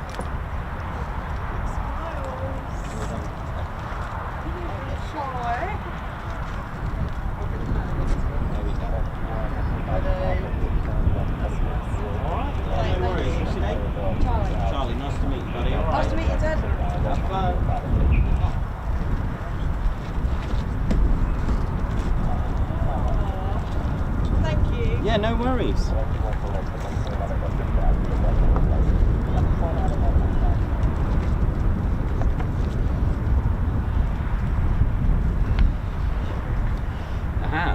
aviation question. What's the purpose of a two-seater? Good question. Very good question. Tell you what, let's. I do have a single and a family version type F-15. Here we go. All right, let's have a look. What's happening here? So, the F-15E Strike Eagle. You've got a pilot, weapons systems operator, and you've also got a single-seater, the coupe. Now, the benefits of having a two-seater, there's a few things that you can do. You can use it for training. Okay, if it's a combat aircraft, then what you do, like the F-15E Strike Eagle, has a designated weapons systems operator. Now, the cool thing about that is that the pilot can do pilot stuff, a bit like the F-18. They do, you know, twin-seater family versions. So the Wizzo can take care of all the weapons system side as well, and it's an extra set of eyes as well. Some are dual controlled, although a Wizzo isn't always a pilot. They don't, you know, they don't have any flight time. They don't accumulate flying hours being a Wizzo, and then they're not, you know, if they're not qualified to fly and they're not pilots, then if I remember correctly, Wizzos aren't pilots. If you know, there's a lot of people that think that they can fly it. No, unless they're actually a pilot, then they can. But there you go. So there are benefits. So some family versions are training aircraft, so they can offer some training. But the benefits of having a twin-seater: one, extra set of eyes; two, you've got someone taking care of the weapon side of things, so the pilot can fly the aircraft and the Wizzo can shoot the ducks, right? Do you know what I mean? So there's a lot of benefits with that. So you've got to give credit in the end to single-seaters offering that amazing skill from a pilot that can do all that. To the likes of the F-35A single-seater. So, you know, it hasn't got a Wizzo. Wizzo short for WSO, Weapon Systems Operator. But yeah, how amazing is that? That, you know, like Typhoon as well, because the Typhoon family version is a T3, a trainer. So it's not a combat aircraft. It's not going to go out into combat, I guess, if they really needed to, but it's not designed to be deployed like that. Here comes our aircraft into land.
Actually, I think they used to call it a weapon systems operator, and now it's a weapon systems officer.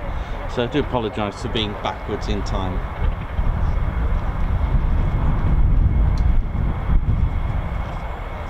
I think it used to be an operator, didn't it?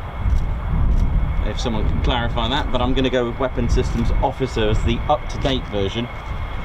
WSO abbreviation, or Wizzo for short nickname.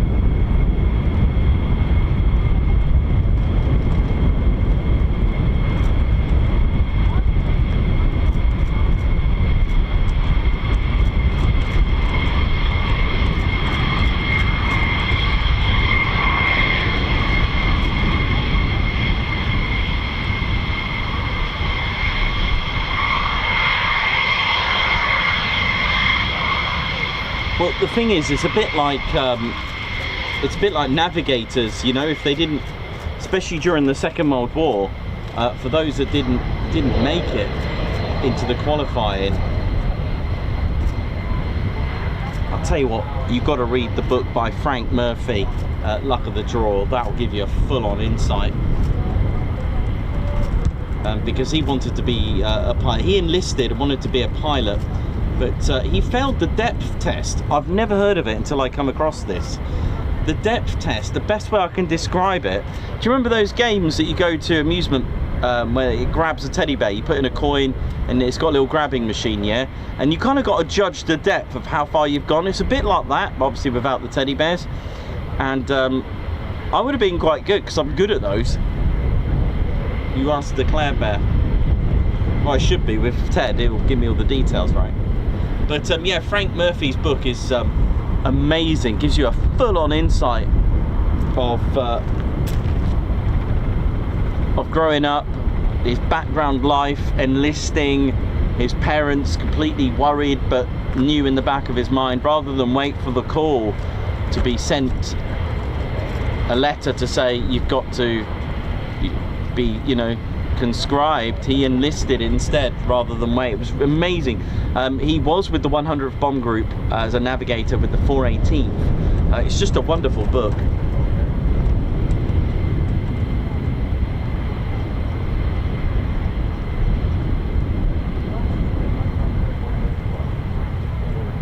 Yeah, and that's the thing, it's being, as I said, it's qualified to fly, all right? So, you know, there is a difference in that respect as well when it comes to WISOs, because the F-15 is dual controlled. There are controls to be able to maneuver the aircraft.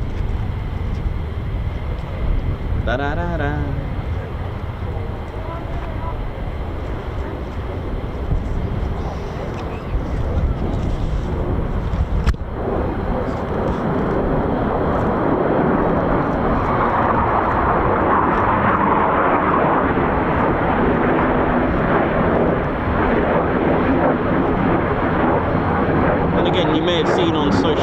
Videos floating around where pilots are told which aircraft they're going to operate. Now, if you've scored really high in your course, you can actually choose. By the way, I know a pilot here who had such top grade that he chose the F-35A. He was going to choose A-10, chose the F-35A due to the fact of the longevity of the F-35A, because, you know, the A-10 isn't going to go around forever as much as we'd love it to. So with that in mind, rather than switch platform and starting all over again, he decided to choose the F-35. True story. But yeah, you can choose, and it's a bit like our Royal Air Force as well, you know, with the Texan, T-38, and then F-22. I spoke to the pilots who took part in Midnight Hammer, and it was great to oh, hello.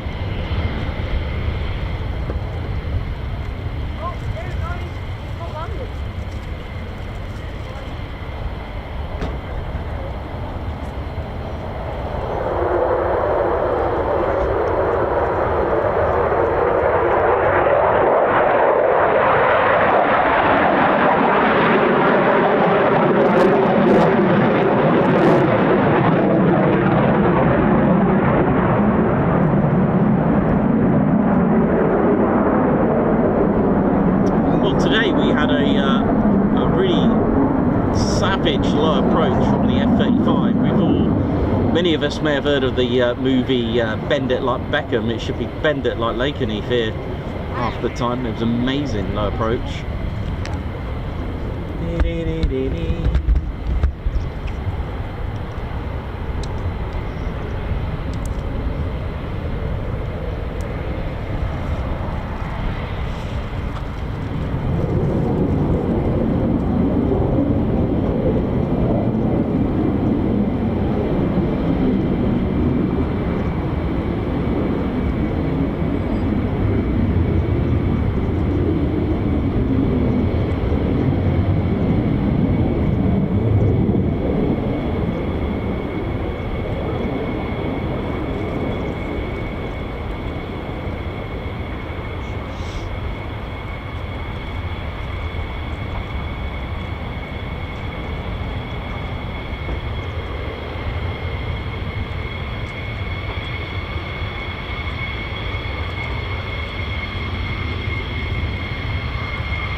What a legacy and story that the F-15 has had, right? Absolutely amazing story. Like I said, with that 24,500 pounds of payload, 4 AIM-9s, 8 AIM-120s, 38,000 pound empty as well. Amazing, isn't it? With around 60,000 pounds of thrust with those 229s. It really has a great history, especially from 1972, taking its first ever flight of the F-15A and then the F-15B, which was at first designated as the TF-15A, like a trainer. And then after that, you got 1975, decided to break a 8 time to climb world record, January the 16th, 75, getting to, I think it was the Streak Eagle, that's it. Beautiful. 98,425 feet it got to in just 3 minutes, 27.8 seconds. Let's get the 0.8 in there. And then cruised off to 103,000 feet, which I would imagine the pilot would have had to wear some sort of space suits. And then a few years after that, let's say 1983 in May, was involved in a collision, a 2-seater family version with an A4. There was a massive ball of, like a ball of vapor that was hugging the port side, the starboard side of the fuselage. Pilot was, well, the Wizzo, the weapon systems officer, was expecting the pilot to call out a punch out, but didn't, put the afterburners on as it was spiraling out of control, got it to some control. Well, they didn't realise, because they couldn't see because of the amount of mist and vape and spluffage. They did snap the arrestor hook as it landed at twice the speed it should have, but they worked out that they landed with just one wing, so it could also land with one wing. The F-15E Strike Eagle in September of 1985 is the only aircraft, along with the pilot, Major Wilbert Doug Pearson. This has an air-to-space kill. I know, not of the land, not of the sea, not of the air, but a P-78 one satellite Sol Wind. It was only going, I mean, the satellite was only going 17,500 miles per hour. You know it is. And it was only 300 miles away. But the F-15 blew it up. Brilliant. And then Valentine's Day of 1991, the F-15E Strike Eagle made its first ever air-to-air kill. I know, it got it. And on Valentine's Day, how beautiful was that? But the Green Berets were a little bit stuck in the mountains, and they were about to be set upon by a helicopter that what looks like the production that if Optimus Prime and Ed 209 from RoboCop had a child. This is the Mi-24 Hind helicopter. It looks mean. I believe it's the one out of Maverick. That one, it looks evil. It just looks evil. I'd surrender everything if that thing was aiming at me. But anyway, luckily F-15E Strike Eagles were in the area. I think it was the 330, oh goodness me, the 335th I think it was, of the 4 fighter wing. They were around in that area luckily, and well, they decided to, the Wizzo and Captain Jim Bennett asked his Wizzo to get a lock on the Mi-24 helicopters. Now you probably think, hang on a minute, they're on the ground. Yes, they were. They couldn't use the Sidewinder too far, so they locked on using a GBU, but guess what? To their horror, the Mi-24 took off. But the GBU, which is an air-to-surface bomb, yeah, guided bomb for things on the ground, this was airborne, and it actually destroyed it and obliterated it. So the F-15E Strike Eagle can also use air-to-ground bombs on aircraft. Actually, that tactic was used in World War II as well, actually.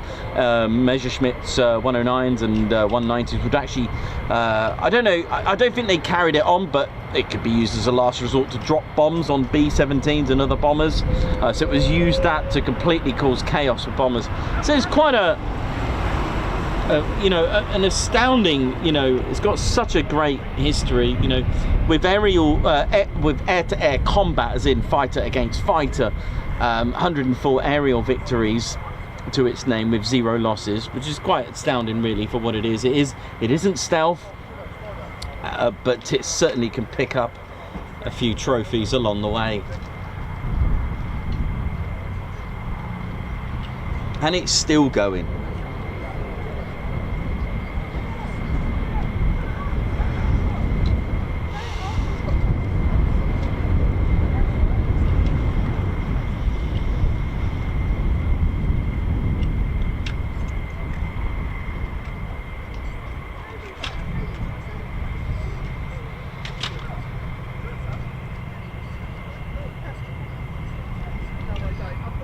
That's right, Davey. Yes, they were scud hunting. Do you know what? I forgot the acronym or the abbreviation for that, the scud hunting. Maybe you can find it for me. But yeah, it was Captain Dan Barker. Was it the 335th? Well, it would have been Expeditionary Fighter Squadron.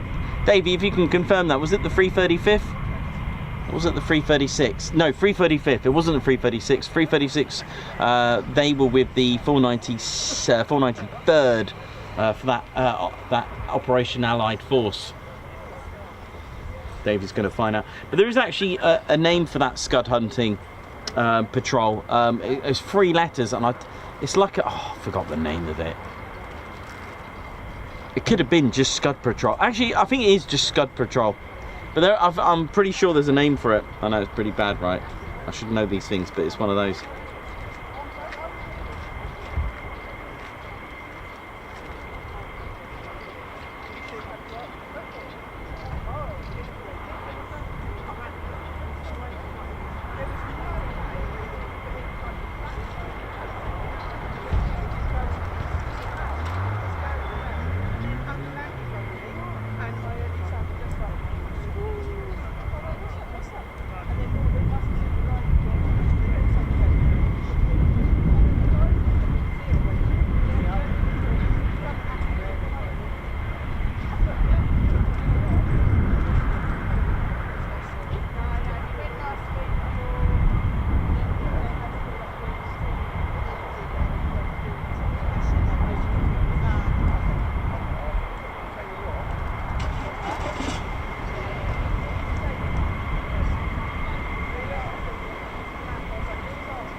Yeah, 335th Tactical Fighter Squadron. I remembered that one.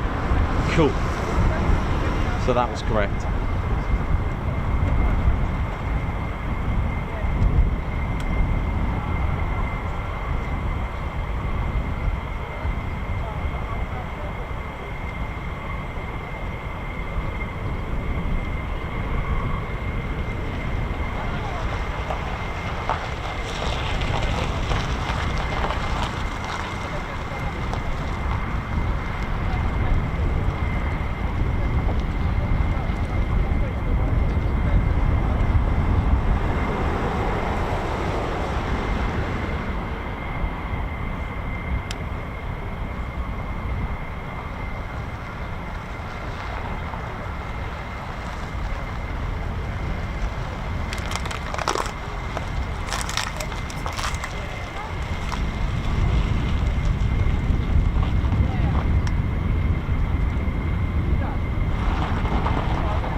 Yeah, they did took out the rest of them on the ground as well with that mission. So for those that don't know, Scud Combat Air Patrol, SCAP, that's the one. Yeah, so basically they managed to take out all the Mi-24s. One of them been airborne. So that was the first aerial victory for the F-15E Strike Eagle. Amazing story, that.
I hope you've enjoyed today. It's been good fun, hasn't it?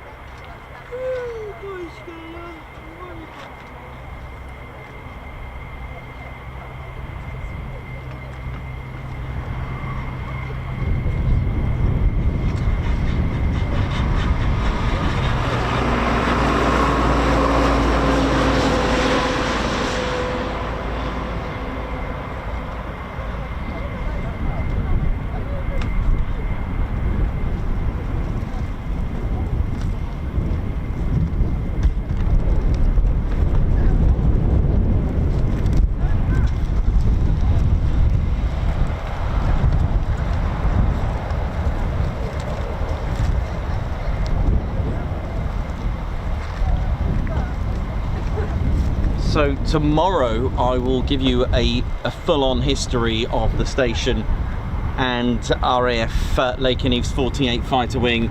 I'll just show you what's to come tomorrow. Just going to show you the these are my artist impression of what I think the 495th had, but that's debatable. Trust me, if you've seen what I've got to work with, it would make a Commodore VIC-20 look like virtual reality, trust me. The 48th Bombardment Group Light, and that's right in brackets L for light, depending on the aircraft that they were flying at the time. They were activated. There was 54 activations put in place. They were called First Aviation Objectives, and that was on the 15th of January of 1941, so about 11 months just before the attacks on Pearl Harbor. So for those who don't know, the United States were neutral until, of course, the events of Pearl Harbor. And the 4 squadrons, which you may not be familiar with, but these are actually the original numbers of the squadrons today. The 55th Bomb Squadron Light, you can see the Kestrel there, pointing that way. It's very interesting to notice that the Kestrel is facing from left to right. Okay, now it's not an Eagle, because of course it can't be an Eagle because they've been flying the Eagle since '92 here, right? So that's impossible. It is a Kestrel, the Bomb Squadron Light. That was what they were called. The 56th Bomb Squadron, as they started out, they of course are the 493rd. By the way, the Kestrel faced the other way in the 60s, if I remember. That was the original 56 Bomb Squadron emblem. Look at that. And in 1943, they started to use this sort of skull and sort of Grim Reaper nickname. The 57th became the 494th, but I'll tell you that. So 1941, this was their original number designations. So you can see a Panther there on a bomb, but I believe it was a Cougar, but the Cougar is a type of Puma. And then this, which I have no idea what it is. Now, just quickly, in 1941 though, what I do need to add, they were the 9th Reconnaissance Squadron Light, and then a year later in 1942 they changed to the 88th Bomb Squadron Dive. All these then became Bomb Squadron Dives, and so did the 48th Bombardment Group Dive. I had a bracket and a D. Alright, so this bomb scope's to do with the A-35 Strike, I think it was, and the type of aircraft that they were operating. But I'm just going to do this in a real bite size, but it was in 1943 that the group became the Fighter Bombardment Group, the 48th, and these numbers changed to the ones that you know today. So it went from the 55th, became the 492nd, the 56th, 493rd, 57th became the 494th, and the 88th, who were the 9th, Reconnaissance, became the 495th. So just to give you an idea, but there was a lot of organisation going on with the 8th Air Force, because they weren't quite designated to the 8th Air Force, but the United States Army Air Corps wanted a structure. They wanted 3 squadrons per group, so they had 4, so they moved the 495th to the 407th in 1944 in March, but they became inactive. They actually disbanded the 407th Bomb Group, which is where they went, which is why there was only 3 of the squadrons that made it. And in May of 1944 they became the Fighter Group, the 48th, and their main weapon throughout the whole of the war, there you go, the P-47 Thunderbolt. Look at that. That's right, P-47 Thunderbolt, and they were allocated to the 9th Air Force as well. So close air support, ground attack, taking out railway lines, railway locomotives, light vehicles, gun positions, low-level attacks, taking out the tanks, giving air support to the ground. They were supporting the 9th Army and all the Allied Army on the ground. Beautiful. I love this one. This one is an 8th Air Force one though, but hey, you get the idea, don't you? Look at that, absolute beauty. Amazing. And then after the war, they backtracked. They spent a lot of time in France with the P-47 because as they gained ground, the Allies, they were operating in France and then Belgium, and backtracked, and eventually after the war went back to the United States, and on the 7th of November 1945 they disbanded. However, remember what I said, they're a group. However, in 1952 they became activated. They were activated again, and they were wing status. That's right, they were the 48th fighter bomb wing. I know. And they went back to France, and their first ever jet aircraft was this, the F-84 Thunderjet. Look at it. And the 492nd became the official United States Air Force in Europe aerobatics team, the Sky Blazers. A year after that, 53, they switched aircraft to the F-86. And guess what, ladies, gents, anyway, I cannot wait to show you, and I'll only show you this once, maybe a second time. I have actually got my hands on, it's not here today, on an F-86 Sky Blazers livery. Oh yeah. So they stayed in France at Chaumont Air Base. That's where they got their name from, because what I haven't told you is that Chaumont in France is only about 25 miles away from Bartholdi's workshop. Who's that? He's the one that designed and built the Statue of Liberty. What does that mean? That means that's where the 48 Fighter Wing today, that's where they got their name. And guess what? Here's a little thought for you. The 48 Fighter Wing are the only United States Air Force wing with a number and a name. They're the only ones. They're called the Statue of Liberty Wing, Statue de la Liberté. You can see it on their wings insignia. How cool is that? All because of that connection with Chaumont and being near Bartholdi. How cool is that? They moved to Lakenheath in 1960 with the F-100D Super Sabre. That's all to come tomorrow. I'll give you the full details tomorrow. Hopefully I'll show you the Sky Blazer. The Sky Blazer F-86 is in such good nick that it's for the museum. So I will bring it, take care of it, show you on the stream maybe once or twice, and then back to Nikos's collection for the Ted Coningsby Heritage Centre.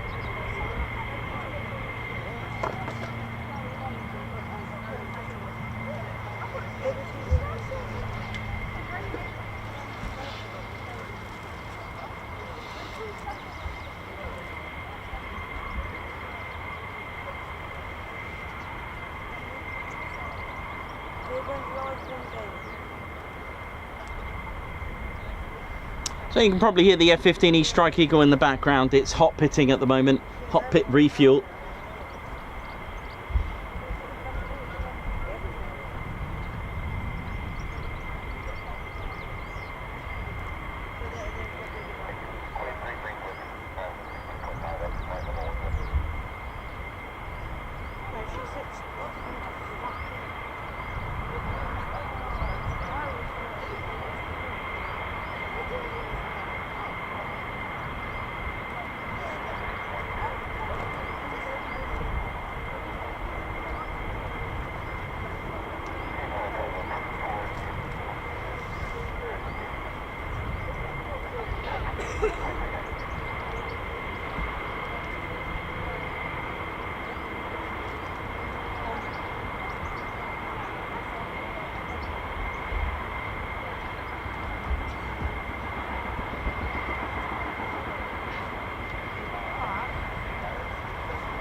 Ba-da-ba-ba-da. How you doing? All right there, yeah? Good, thank you. All good. You only come down with the chance. What is new? Sorry? What's coming up today? Yeah. And there's never any schedule. You just turn up. And yeah, that's it.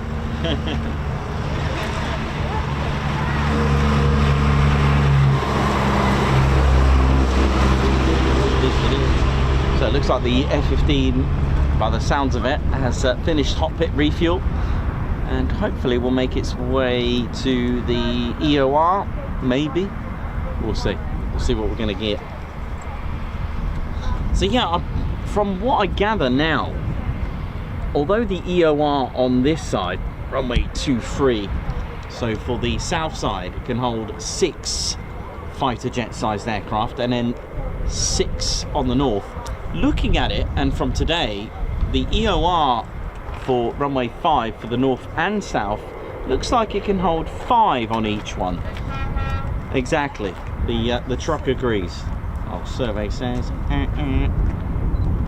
Oh, there it is. There's our F-15. So maybe that's gone to the pits. I saw it go up. So that's gone over there.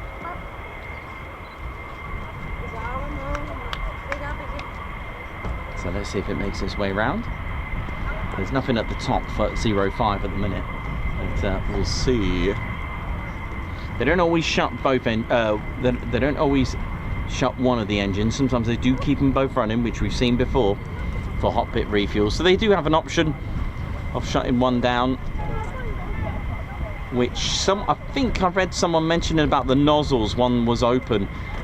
That's probably because they've probably shut down one of the engines. You can also tell from the inlets as well on an F-15, if it shut the engine down, it will be fully open. It will look odd, one's up, one's down. The inlets on that is another one. So if the nozzle was the nozzles were different, then you could probably suspect that one of the engines have been shut down, ready for a hot pit refuel.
Yeah, so I've got a limited amount of Ted Coningsby official merchandise with me, so I'll be finishing the show in about 10 minutes or so.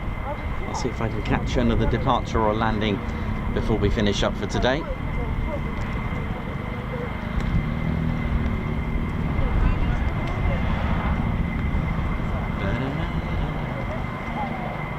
It's a bit cooler today, which is quite nice.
So Ted and I will be finishing very shortly. Hope you all enjoyed today, and still got 2 more shows to bring you this week.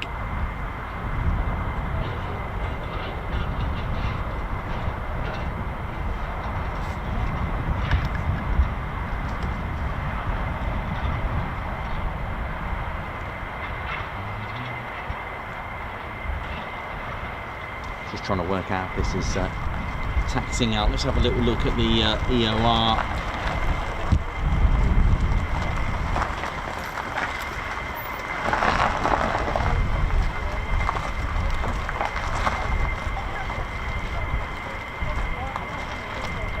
Nothing there, so they don't always go straight back out, because of course hot pitting does still need to be taught and practiced.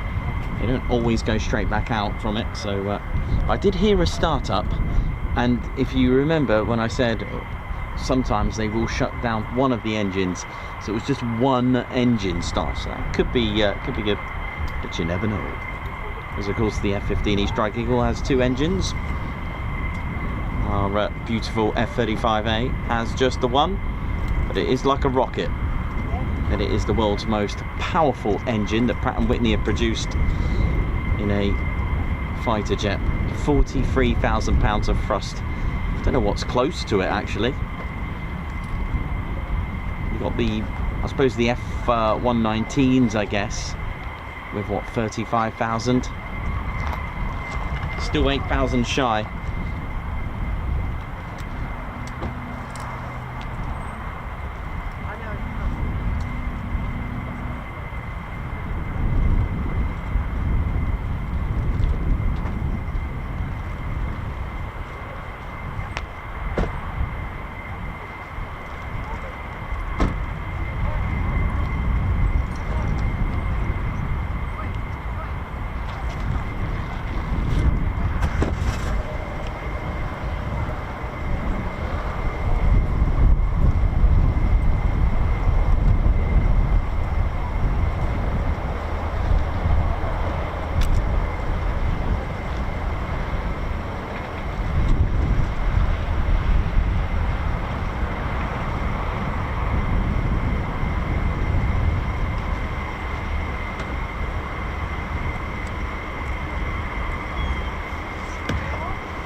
And also I've just had some news as well that our new patch, we've got a brand new one. It's going to be a collection of 4. The first one's out already, the Bowler Bears. The next one, the Tedcaries, the Tedcaries is out, I would say, it by the end of the week. So pay weekend is should have the Tedcaries out, and hopefully this weekend as well should have our new key tags as well. So 2 new items to join the club.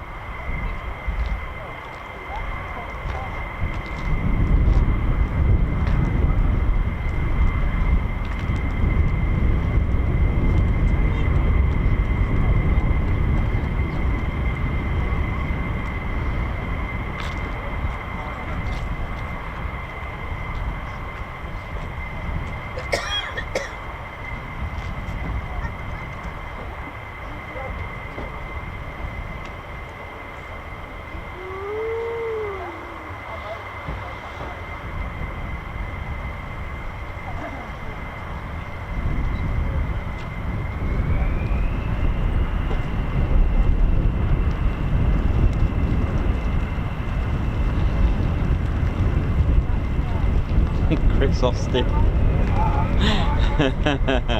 Wow, we'll see. We'll see. We'll have to. The thing is, we'll have to get Ted to fly in a Tornado. There's not many left now. That's the problem. So if you know any German or Italian pilots that that can get Ted to have a little go, that would be good.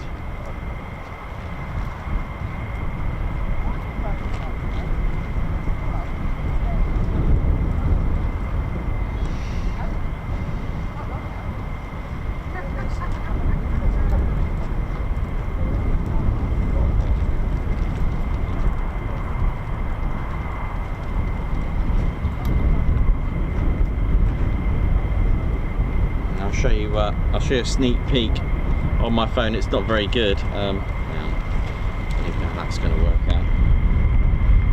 No, can't see that. No, you probably can't see that.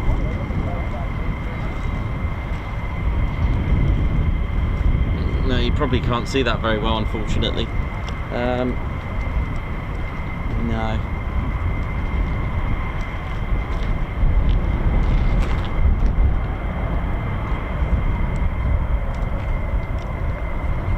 See that? No, still not. Oh, hang on, you might be able to see it a little bit. There you go. That was better. We got there in the end.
So Ted's also flown with the 495th. And Ted likes the accuracy. Instead of saying be back in 5 minutes, or 5 mics actually, I like the accuracy, very Air Force, when they say be there in 4.95 mics. So in other words, under 5 minutes. I love that.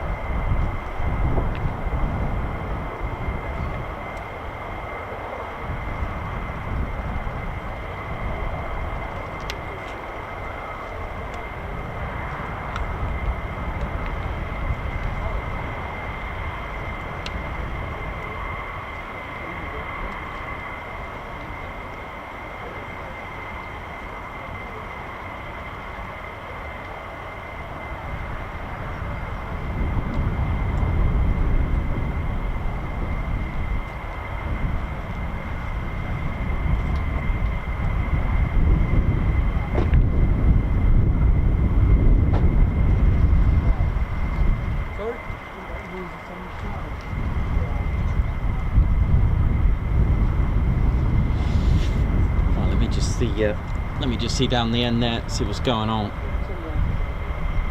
There's nothing down there, unfortunately, so this could be it, ladies, gents, and teddy bears. But it's been a good one. I'm just going to put away some of the bits and pieces and hope.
Well, there we go, ladies, gents, teddy bears. Another great day. Hope you've all enjoyed it.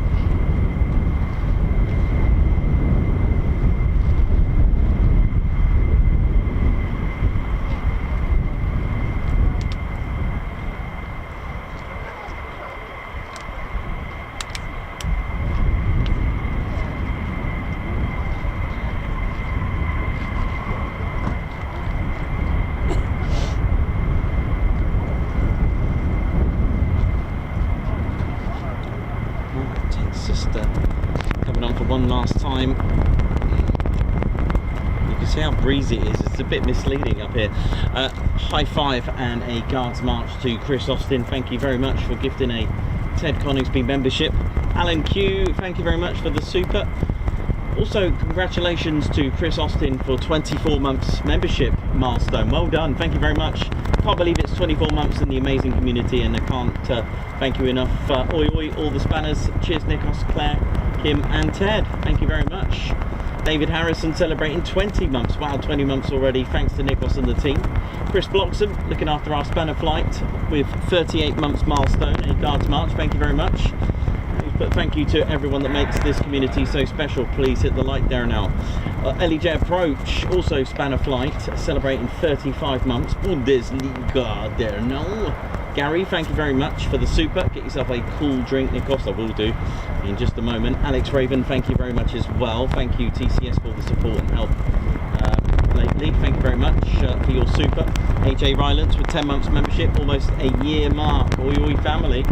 Oh wow, Rob Kennard, high five, paw pump and a salute. Oh. And a salute. Try not to joust the microphone there, Ted.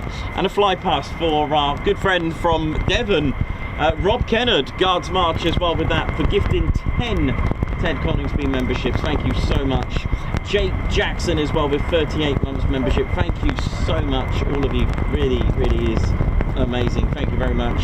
Dave Earl, here's some sunscreen for the bears. Thanks a lot for the super. Guards March. Godzilla, high five. Thank you for gifting a Ted Coningsby membership. Fletch celebrating 2 years. Learned so much, Nikos. Thanks for the Teducation. Thank you very much, everyone. Right, that I would say that is a wrap for the channel. That is done. We're cooked, fried like a salmon wrapped kebab. If there is such a thing, Ted will probably make it anyway. Ladies, gents, teddy bears, hope you all enjoyed it. And if you want to support the channel even more, don't forget to check out our membership, which I'll put on a little video at the end of this stream, because at the end of the day, it's what keeps us going, puts fuel in the van, keeps it serviceable, legal, it's just had its service, MOT, all that kind of stuff, new wheels.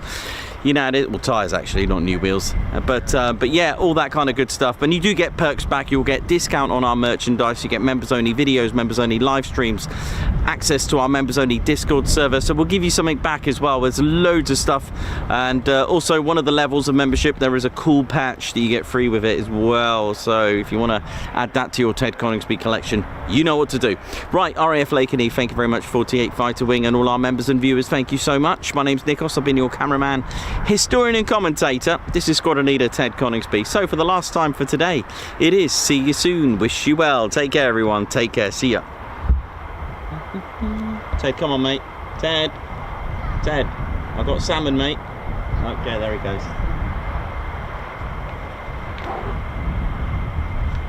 Right, hit the button Ted, let's go.